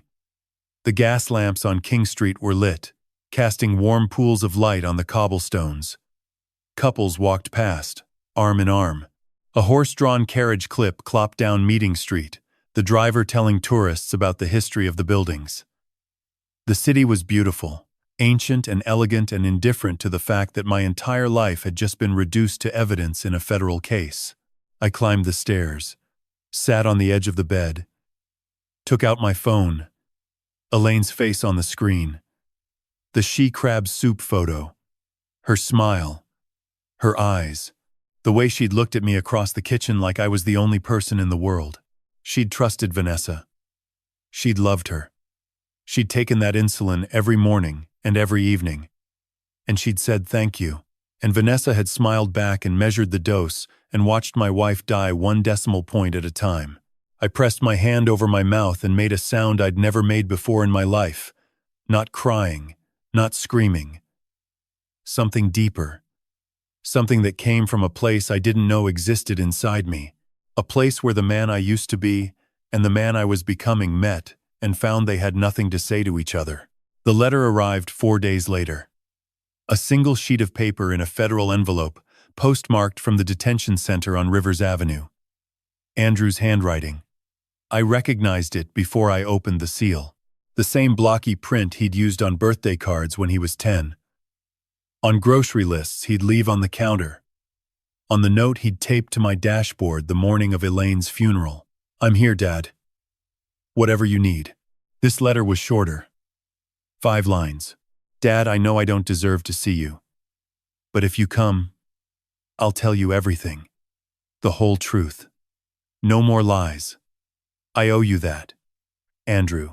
I read it standing at the kitchen counter of the safe house. Morning light slanting through the curtains.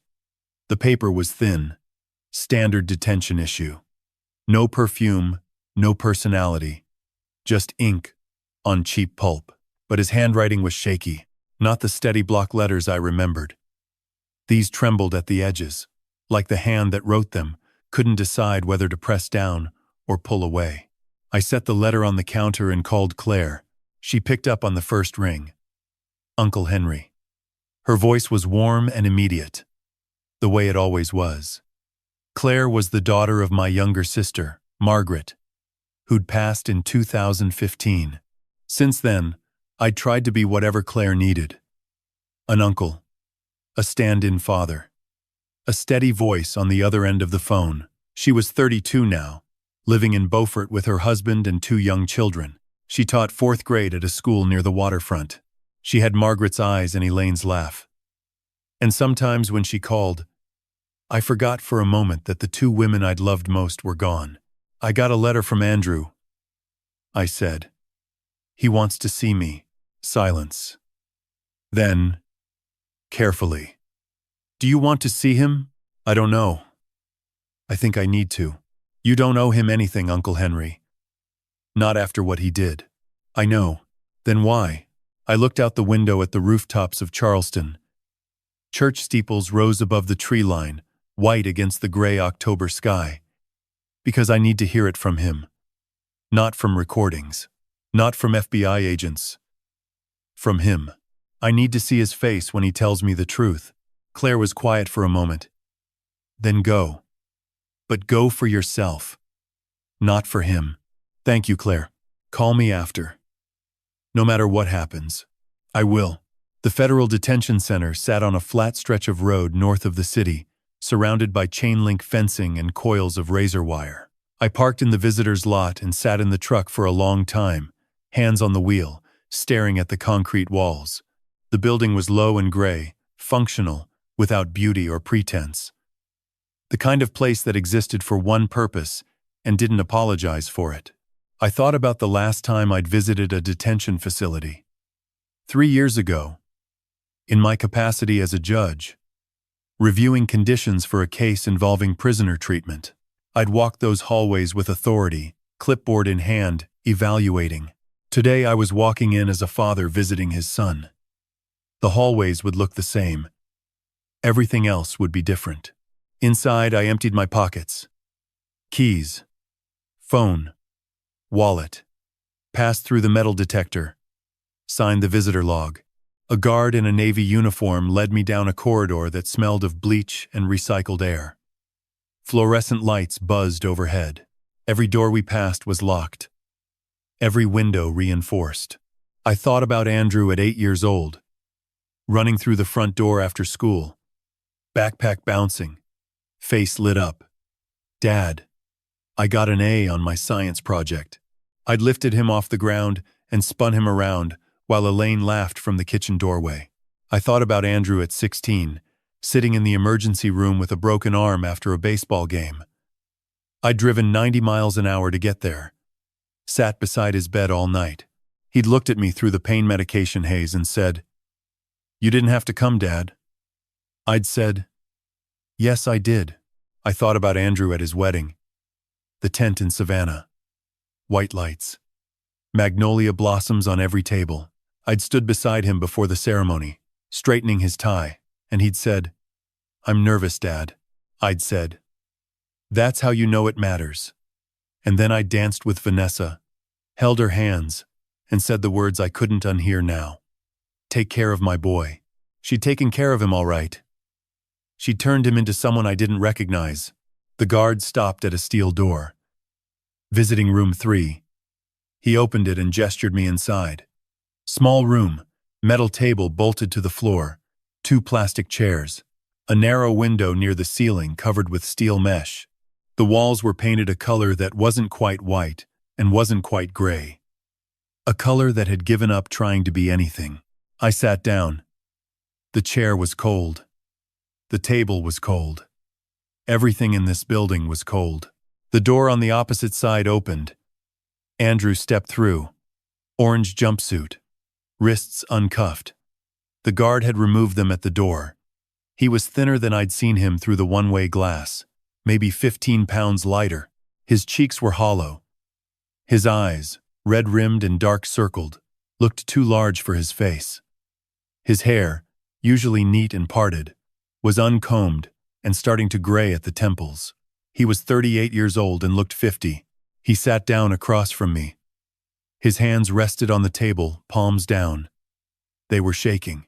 The last time I'd seen my son's hands shake was when he was 12.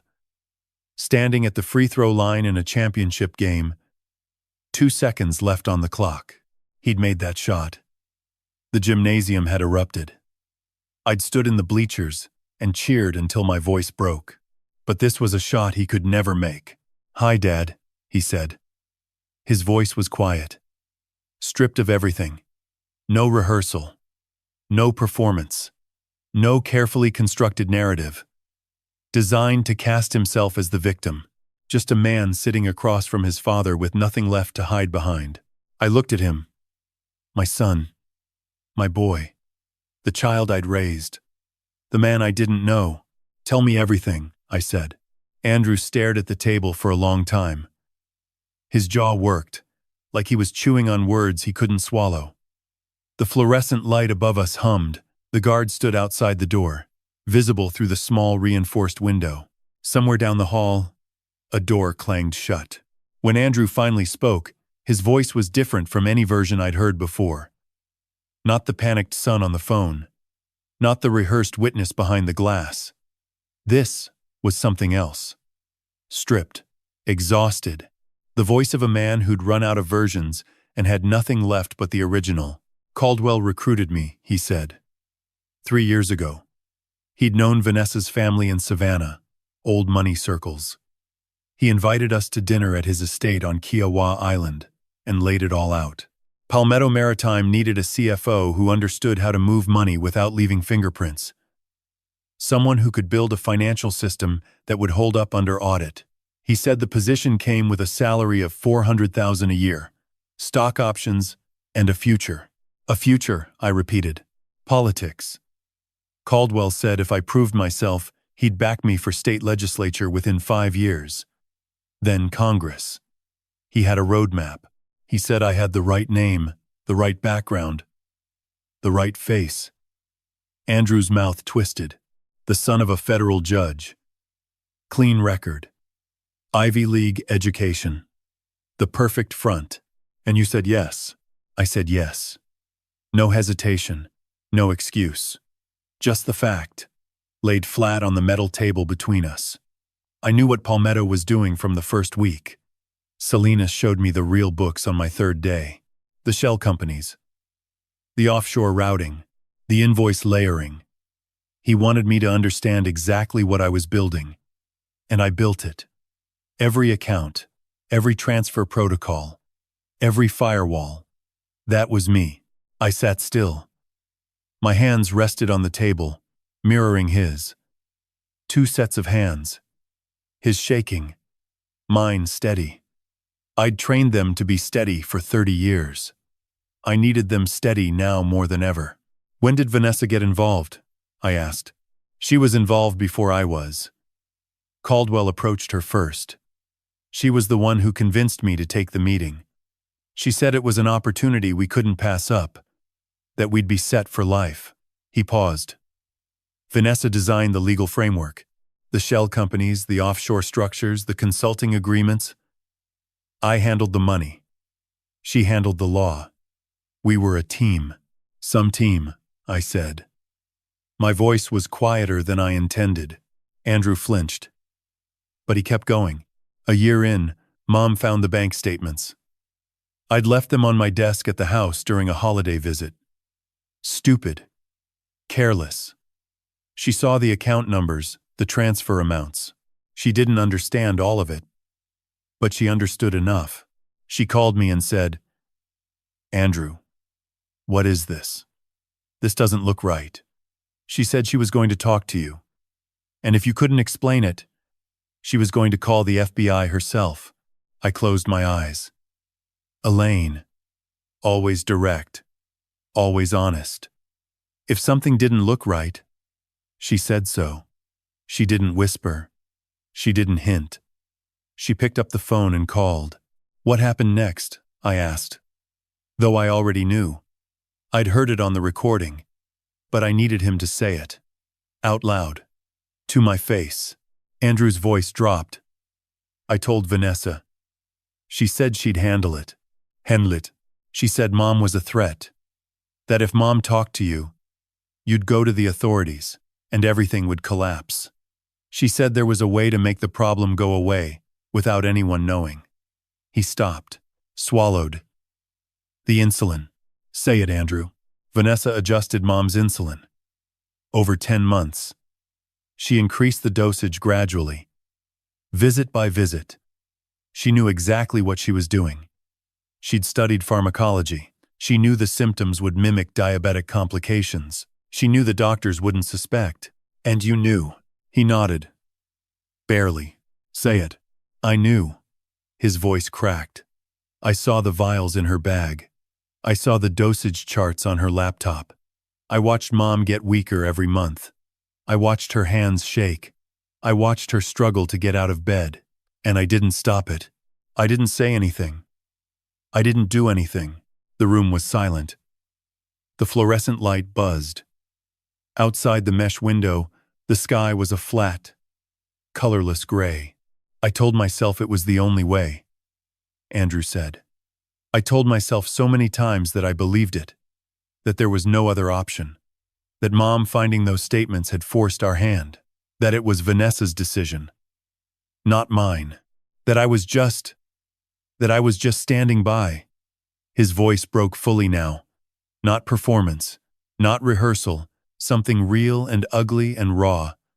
But every night, Dad, every single night, I hear her voice, asking me for her morning insulin. And I know I'm the one who took her away from you. I opened my eyes and looked at my son. Tears were running down his face. His hands were pressed flat on the table. Trembling, he looked like a man who had finally stopped running and discovered that the thing chasing him was himself. You had a choice, I said. I know. Your mother loved you more than anything in this world. She drove 4 hours to every one of your college games. She cried at your wedding because she was so happy. She held your hand when you were scared and told you everything would be all right. And you sat there in silence while your wife killed her. Andrew's head dropped. His shoulders shook. He didn't speak. I loved you, Andrew, I said quietly. I still do. But I don't know who you are anymore. He looked up. His eyes were red and swollen and empty and full all at once. Dad, he whispered. Will you ever forgive me? I stood. The plastic chair scraped against the concrete floor. The sound echoed in the small room like a gavel. I didn't answer. Not because I didn't know, but because I did. The answer was yes. Someday. Not today. Not tomorrow. But someday. Because forgiveness wasn't for Andrew. It was for me. It was the only way I'd survive this. And Elaine would have wanted me to survive. But he didn't need to hear that now. He needed to sit with the question. The way I'd sat with 8 seconds of his silence. I walked to the door. The guard opened it. I stepped through without looking back. The electronic lock buzzed behind me. Heavy and final. I walked down the corridor, through security, out the front doors into the afternoon. The sun was low over Charleston Harbor. Sailboats drifted across the water. The church steeples caught the light and held it like candle flames against the gray sky. The world was still turning. Still beautiful. Still indifferent. He'd asked me if I'd ever forgive him, and I'd given him the only honest answer I had. Silence. The morning after I left the detention center, Agent Reeves called me at 6:15. I was sitting on Claire's back porch in Beaufort, watching the fog lift off the intracoastal waterway, holding a cup of coffee I had not touched. She said the words slowly, the way people do when they know each syllable will leave a scar. Judge Richard Langford, the federal judge assigned to the Palmetto Maritime case, had been receiving payments from Victor Salinas for the past 4 years. Not campaign donations, not consulting fees. Cash. Delivered in envelopes to a post office box registered under his deceased mother's maiden name. I set the coffee down on the railing and watched the steam curl into nothing. I had sat across from Richard Langford at 3 judicial conferences. We had shared a table at the Federal Bar Association dinner in Columbia. He once complimented my ruling in a maritime insurance case and told me I had the clearest legal mind he had ever encountered. I thanked him and bought him a bourbon. That was the kind of man I believed he was. The kind of man I was trained to recognize, and I had missed every sign. Reeves continued. The FBI's forensic accounting team had traced 17 wire transfers from a shell company called Tideline Consulting Group to a personal account Langford maintained at a regional bank in Savannah. The amounts varied. $8,000 here, $12,000 there. Never more than $14,999. Always just beneath the federal reporting threshold. Over 4 years, the total exceeded $211,000.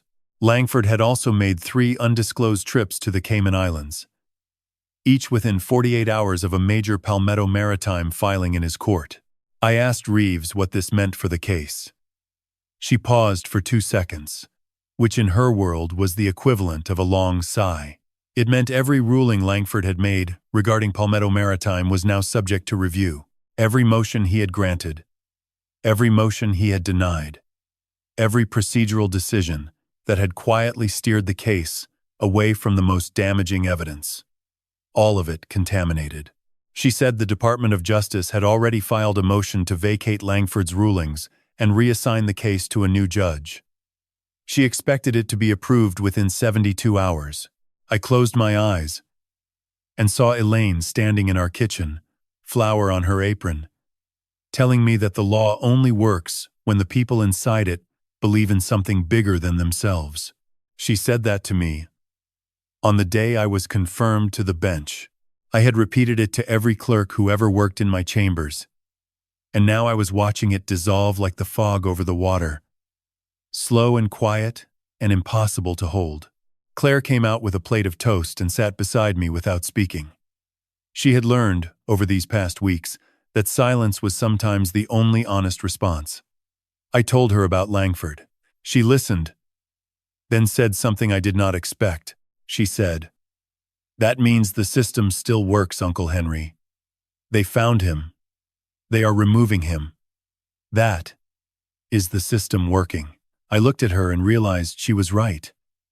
In the way that young people are sometimes right, not because they understand the full weight of the failure, but because they can still see the correction as meaningful. The next 48 hours moved with a precision I recognized from my own years on the bench. The DOJ's motion was granted. Judge David Chen, a 15-year veteran of the Eastern District of Virginia with no ties to South Carolina politics, was appointed to oversee all Palmetto Maritime proceedings. I had never met Chen, but I knew his reputation. Methodical, patient, immune to outside pressure, the kind of judge who reads every footnote and asks the questions that lawyers hope no one will ask. Agent Nakamura visited me in Beaufort to prepare my testimony. We sat at Claire's dining table, the same table where I had eaten Thanksgiving dinner as a younger man, and he walked me through what the prosecution would need.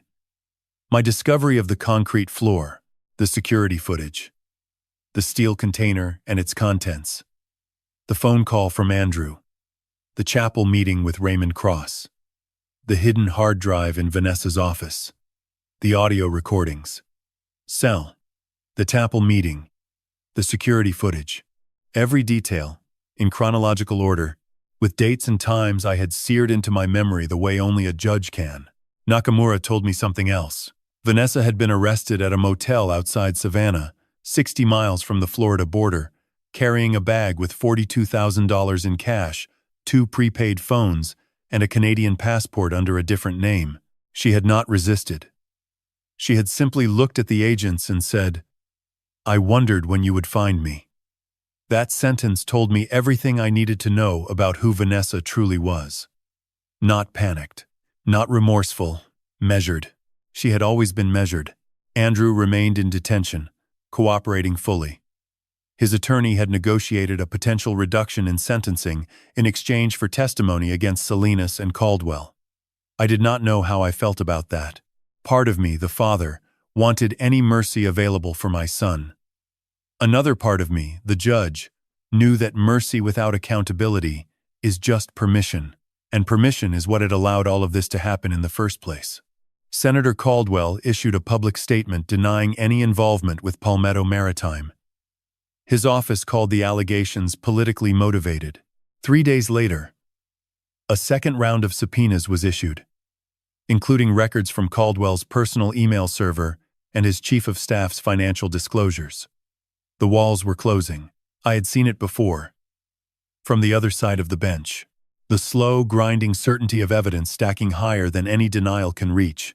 I spent the evening before the trial walking along the waterfront in Beaufort. The shrimp boats were coming in, their nets folded like tired wings. I thought about what Claire had said. The system works. I wanted to believe that. I had built my entire career on that belief. But standing there, with the salt air filling my lungs and the sun dropping behind the bridge, I understood something I had never fully grasped from the bench. The system does not work on its own. It works because someone, somewhere, decides to tell the truth, even when the truth will destroy everything they love. Tomorrow I would drive to Charleston. I would sit in a courtroom again, not behind the bench, but in the witness chair. I would raise my right hand and swear to tell the whole truth. And for the first time in 30 years, I would understand what that oath actually costs. The Charleston Federal Courthouse sits on Meeting Street, 3 blocks from the harbor, built from white marble that turns gold in the early morning light. I had entered that building more times than I could count, always through the judge's entrance, always with a briefcase and a clerk beside me. On this morning I walked through the main doors, passed through the metal detector, and took my place on a wooden bench in the gallery like every other citizen who had ever come to watch justice try to do its work. The courtroom was smaller than I remembered. Or perhaps it only felt that way because I was seeing it from the other side. Judge David Chen sat behind the bench, reading glasses low on his nose, reviewing documents with the kind of deliberate slowness that told me he had already read them twice. The prosecution table was occupied by Assistant United States Attorney Margaret Yoon, a woman I had never met but whose reputation preceded her. 12 years in the DOJ's Public Integrity Section, undefeated in federal corruption trials. She wore a navy suit and no jewelry, and she never looked at the gallery. That told me she was focused. Focused prosecutors do not perform for an audience. Vanessa sat at the defense table in a gray blazer, her hair pulled back, her hands folded on the surface in front of her. She looked the way she had always looked at family dinners, composed and patient, as though the world was something she observed rather than participated in. Her attorney, a tall man named Garrett Dunlap from a firm in Atlanta, had a stack of files arranged in perfect rows. I knew the type. Expensive, meticulous. The kind of lawyer who wins cases not by being loud, but by making the prosecution prove every comma. The first 3 hours belonged to the government. Yoon called Agent Diana Reeves to the stand. Reeves walked the jury through the Palmetto Maritime investigation, beginning with a tip from a whistleblower in the shipping industry 18 months earlier. She described the shell companies, the routing of funds through 6 different banks in 4 countries, the falsified invoices for cargo that never existed. She presented the financial records recovered from the steel container I had found under my garage floor. She showed the jury the offshore accounts opened in my name from Vanessa's office computer, and she played, on a screen visible to the entire courtroom, The security footage from my garage camera. I watched the jury watch the footage. 12 faces, 6 women and 6 men. Ages ranging from what I estimated to be late 20s to early 70s. When the timestamp reached 3:11 in the morning and the camera showed Andrew and Vanessa standing over the freshly poured concrete, a woman in the front row pressed her hand to her mouth. A man in the back row leaned forward and did not lean back for the rest of the morning. I had spent 30 years reading juries. These 12 people believed what they were seeing. Yoon then called Agent Nakamura, who presented the audio recordings from the second hard drive found in Vanessa's office. The courtroom went silent in a way I had rarely experienced, even in my own chambers. Vanessa's voice filled the room, calm and clinical, describing the insulin adjustments she had made to Elaine's medication over 10 months. She spoke about dosage increases the way a pharmacist might discuss a prescription change. Matter of fact, professional. When she said the words "0.2 units" for the first time, I felt the air leave my chest. Then came the 8 seconds. Nakamura had warned me. He said the silence on the recording would be difficult to hear in a courtroom because silence in a room full of people becomes something physical. He was right. When Vanessa's voice stopped and the recording continued with nothing but the faint hiss of ambient noise, I counted. 1, 2, 3. I watched the jury count with me, though they did not know they were counting. 4, 5, 6. Some of them looked at the speaker mounted on the evidence cart as though it had malfunctioned. 7, 8. Then Andrew's voice, barely above a whisper. I know. A juror in the second row closed her eyes and kept them closed for a long time. After the lunch recess, Yoon called me to the stand. I walked to the witness chair the way I had walked to the bench for 3 decades, steady and measured, though this time my hands were not steady and my breath was not measured. The bailiff held the Bible. I placed my left hand on its worn leather cover and raised my right hand and swore to tell the truth, the whole truth, and nothing but the truth. I had administered that oath to thousands of witnesses. I had watched people lie through it and tell the truth through it and sometimes do both in the same sentence. But I had never felt the weight of those words the way I felt them now, pressing down on my shoulders like something I would carry for the rest of my life. Yoon asked me to describe the day I returned to my Hilton Head property. I told the jury about the garage floor, the fresh concrete where old bricks should have been, the security app on my phone, the footage at 2:47 in the morning. I described the jackhammer, the dust, the sealed steel container, and what I found inside. I described Andrew's phone call, his rehearsed panic, his demand that I put the box back. I described Raymond Cross in the chapel, the USB drive he handed me, and the words that changed everything. She knows how insulin works. I looked at the jury when I said those words. I did not look at Vanessa. I could not, because if I looked at her, I would see the woman who had sat beside Elaine at Christmas dinner, who had poured her tea, who had held her hand in the hospital and told her everything would be fine, and I was not strong enough for that. Not yet. Perhaps not ever. Yoon asked me one final question. She asked me whether, in my 30 years as a federal judge, I had ever encountered a case in which the evidence was this clear and this personal. I said no. I said that in 30 years I had learned that the truth does not care who it hurts. It arrives on its own schedule, and it does not ask permission. The courtroom was quiet. Judge Chen made a note, and I stepped down from the witness chair for the last time in my life. The jury deliberated for 9 hours and 14 minutes. I know because I counted every one of them from a bench in the hallway outside courtroom 4, the same hallway where I had once walked with a black robe, and the certainty that the system I served was strong enough to hold the weight of any truth. Claire sat beside me for the first 6 hours, reading a paperback she never turned a page of. She brought me a sandwich from a deli on King Street around 4 in the afternoon. I unwrapped it, looked at it, wrapped it again, and set it on the bench between us. She did not say a word. At 7:43 in the evening, the bailiff opened the courtroom doors and told us the jury had reached a verdict. I stood up and felt my knees lock for a moment. the way they sometimes did when I had been sitting too long. Though I knew it was not the sitting, Claire took my arm, not because I needed help walking, but because she understood that some moments require another person's hand to remind you that you are still attached to the world. The courtroom was full. Every seat in the gallery was taken. I recognized 2 reporters from the Charleston Post and Courier, a television crew from a Columbia station, and a woman I later learned was a correspondent for the Washington bureau of the New York Times. The Palmetto Maritime case had grown beyond South Carolina. Senator Caldwell's name had turned it into a national story, and the murder charge had turned it into something people could not look away from. Judge Chen entered. Everyone rose. He sat, adjusted his glasses, and asked the foreperson to stand. She was a woman in her early 50s, wearing a burgundy cardigan, and her hands trembled as she held the verdict form. I had watched hundreds of forepersons deliver verdicts. The trembling told me nothing about the outcome.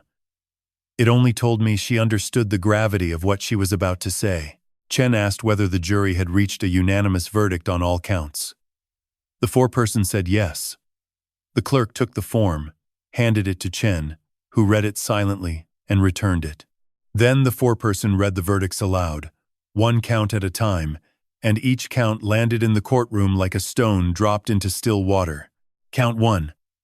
Conspiracy to commit money laundering in connection with Palmetto Maritime Corporation. Guilty. Count 2. Wire fraud. 17 counts consolidated. Guilty. Count 3. Conspiracy to commit murder in the first degree. Regarding the death of Elaine Aldridge. Guilty. Count 4. Murder in the first degree. By poisoning. Regarding the death of Elaine Aldridge. Guilty. Count 5. Identity theft and fraud in connection with offshore financial accounts opened under the name Henry David Aldridge. Guilty. Count 6. Obstruction of justice. Guilty. 6 counts. 6 times the word guilty. Vanessa did not move. She did not flinch, did not lower her head, did not reach for her attorney's arm.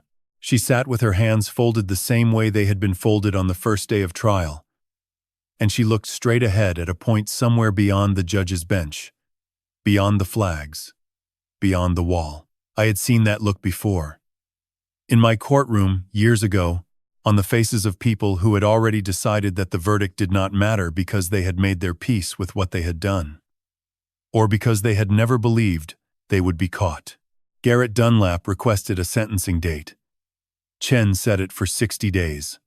Vanessa was remanded to federal custody without bail. 2 marshals escorted her through the side door. She did not look at me as she passed. I did not expect her to. The courtroom exhaled. People stood, gathered bags, whispered to each other. Margaret Yoon shook hands with Agent Reeves and Agent Nakamura at the prosecution table. A reporter tried to approach me in the aisle, but Claire stepped between us and said, "Not today," with a firmness that reminded me of Elaine in ways I was not prepared for. We walked out of the courthouse into the Charleston evening. The air was warm and heavy with salt, and the streetlights along Meeting Street had just turned on, casting long shadows across the sidewalk. I stopped at the bottom of the marble steps and looked back at the building. I had spent 30 years inside courtrooms, believing that verdicts were endings, that once the foreperson spoke, the story was finished, the facts settled, the chapter closed. But standing there, I understood that a verdict is not an ending, it is a door. And what waits on the other side depends entirely on whether you are willing to walk through it. Claire asked me if I wanted to get dinner. I said no. I asked her to drive me to the waterfront. We parked near the Battery and walked along the seawall in silence. The harbor was black and still, and the lights of Fort Sumter blinked in the distance like a slow heartbeat. I thought about Elaine. Not the Elaine in the hospital bed. Not the Elaine on the audio recording being discussed like a variable in a formula, but the Elaine who danced barefoot in our kitchen to Otis Redding on a Sunday morning 30 years ago, who burned pancakes and laughed about it, who told me once that the only thing she ever wanted was a family that sat together at the same table. I had given her that family. And that family had taken her from me. I stood at the seawall for a long time. The wind picked up off the harbor and pressed against my face, and I let it. Claire stood a few feet behind me, patient, quiet, waiting. She did not ask if I was okay because she knew the answer, and she respected me enough not to pretend otherwise. After a while, I turned around and told her I was ready to go home. Not to Hilton Head. Not to the safe house. To Beaufort. To her small house on the water where the porch faced east, and the mornings were slow and the coffee was strong and nobody had buried anything under the floor. She nodded and handed me the keys. I drove. The road south was dark and empty. And somewhere past Jacksonboro the stars came out. More than I had seen in months. Bright and indifferent, and older than anything I had ever tried to understand. The camellias bloomed in Beaufort the second week of November, the way they always did. Pink and white and stubbornly beautiful against the gray Spanish moss that hung from every live oak on Bay Street. Elaine had loved camellias. She kept 3 bushes in our yard in Charleston, pruned them herself every February, and told me once that camellias were the only flowers honest enough to drop their petals all at once, instead of wilting slowly. She said she admired that. The courage to let go completely rather than pretend you were still holding on. I thought about that every morning when I walked past Claire's garden on the way to the dock. Claire had planted camellias along the fence the year she moved to Beaufort, and now they pressed against the wooden slats, like small fists of color, insisting that the world was still capable of producing something worth looking at. I did not plant them. I did not water them. But I stood near them most mornings with my coffee and let them do whatever it is that flowers do to a man who has spent the past 5 months watching his family be disassembled in a federal courtroom. 3 months had passed since the verdict. Vanessa had been sentenced in October. Life without the possibility of parole on the murder conviction. 22 years on the conspiracy and fraud counts to run concurrently. She stood when Chen read the sentence and said nothing. Dunlap filed an immediate appeal, which I expected, and which changed nothing about the reality of where she would spend the rest of her life. The marshals took her through the same side door. And this time, I watched her go. I watched her walk the way she always walked, straight and deliberate, as though she were leaving a dinner party rather than entering a cage. The door closed. I have not seen her since. Andrew was sentenced separately, 2 weeks later. 12 years in federal prison, reduced from a possible 25, in exchange for his full cooperation and testimony against Victor Salinas and Senator Caldwell. He would be eligible for supervised release after 8 years with good behavior. When the sentence was read, Andrew lowered his head and his shoulders moved in a way that told me he was crying, though I could not see his face. His attorney put a hand on his back. I sat in the 3rd row and felt nothing. Then I felt everything. Then I felt nothing again. Grief does that. It moves through you like weather, unpredictable and indifferent to your preference for sunshine. I drove to the Beaufort National Cemetery on a Tuesday afternoon in late November. The sky was the color of pewter, low and heavy, and the air smelled of salt marsh and coming rain. Elaine was not buried there. She was buried in Charleston, in the family plot at Magnolia Cemetery. Beneath a headstone I had chosen myself, gray granite with her name and the dates, and a single line she had asked me to use years before she died. She loved well. 2 words and an adverb. That was Elaine. Never more than necessary. Always exactly enough. I brought camellias. A small bunch, pink and white, wrapped in brown paper from Claire's garden. I set them against the headstone and knelt on the grass, which was damp and cold through my trousers. And I stayed there for a long time without speaking. I had come to this grave 11 times since her funeral. Each visit I had brought something. Flowers. A photograph.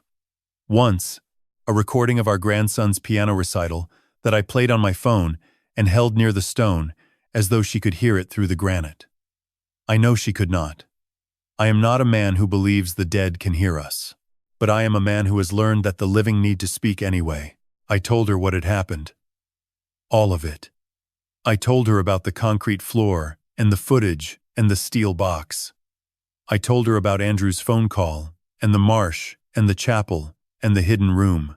I told her about the audio recording and the 8 seconds of silence that I still hear every night before I fall asleep. I told her about the trial and the verdict and the sentencing, and I told her the thing I had not been able to say to anyone. Not to Claire, not to Reeves, not to the therapist the FBI had recommended. I told her I was sorry.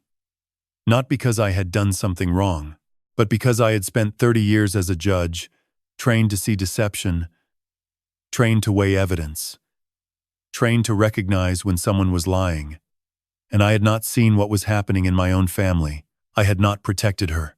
The evidence had been in front of me, in Vanessa's careful attention, in Andrew's avoidance, in the small silences that I had mistaken for busy lives, when they were actually the sound of people keeping secrets that would kill her. The rain started. Light at first, then steady, pressing the camellia petals flat against the stone. I did not move.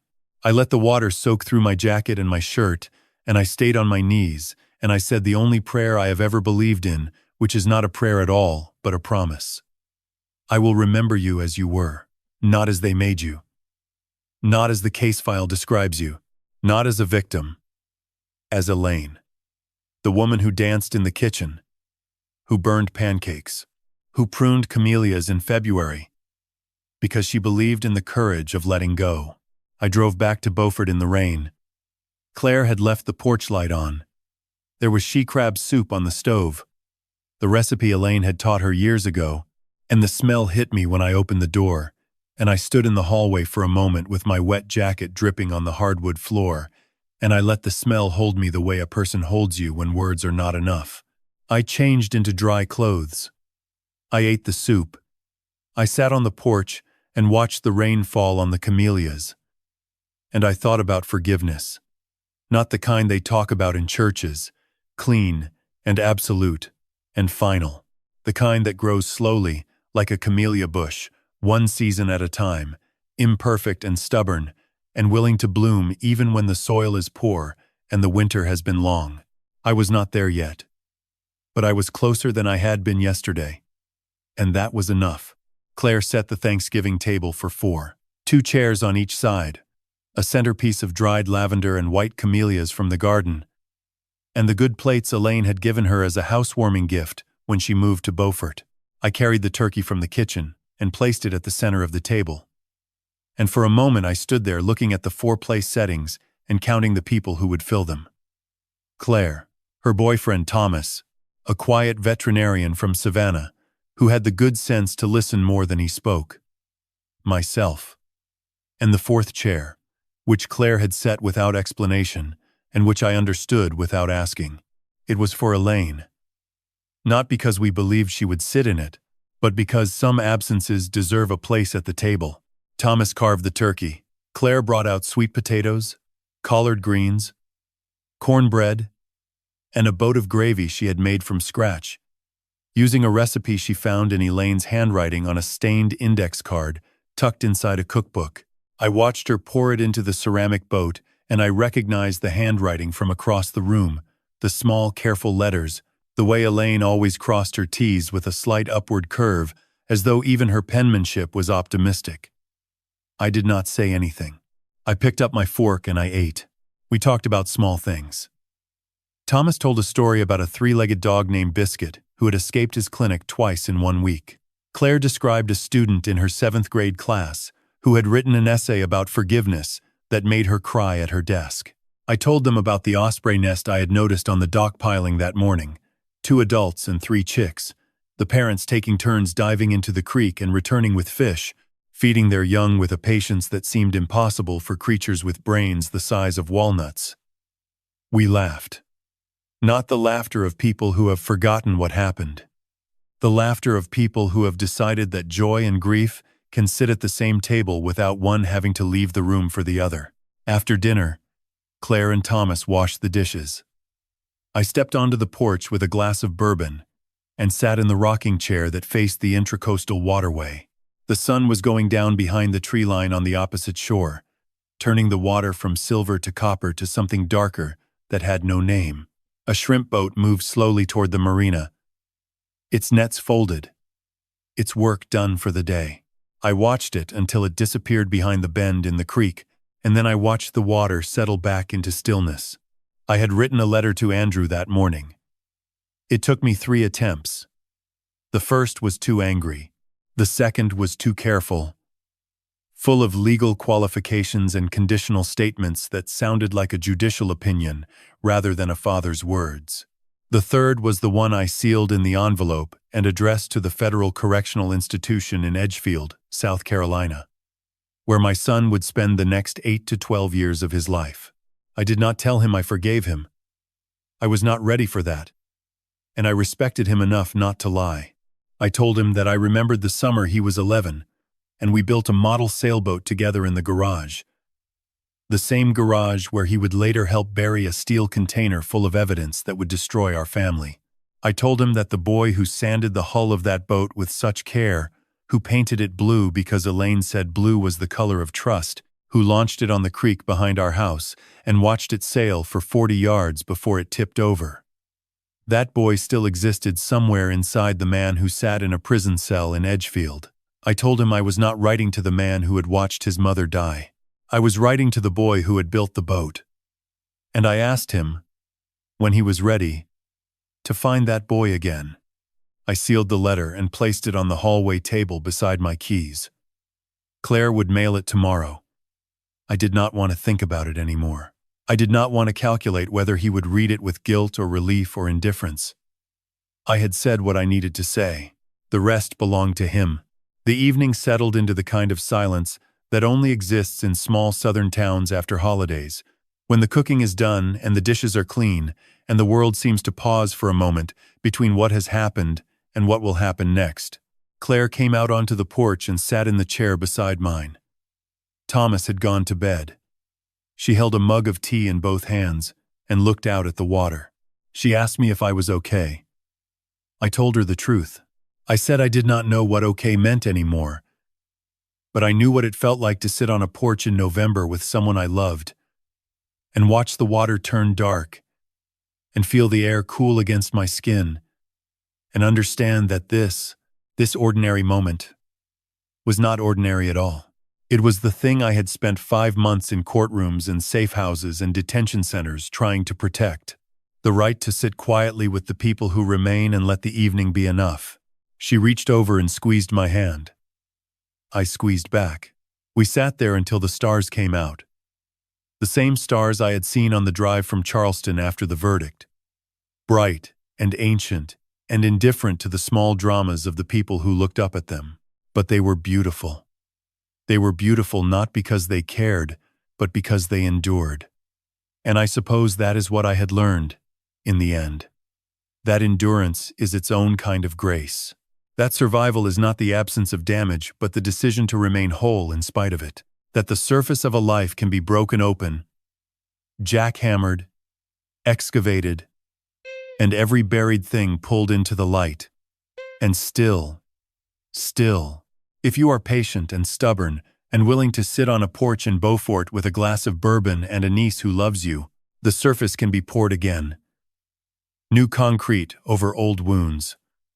Not to hide what happened, but to build something you can stand on. I finished the bourbon. I went inside. I turned off the porch light and locked the front door and walked down the hallway past Elaine's photograph on the wall, the one from our wedding day where she is laughing and looking somewhere just past the camera, as though she could see something the rest of us could not. I touched the frame with 2 fingers. Good night, sweetheart. Then I went to bed. And for the first time in a long time, I did not dream about the 8 seconds of silence. I dreamed about a blue sailboat on a creek, tipping over in the sunlight, and a boy laughing as he waded in to bring it home.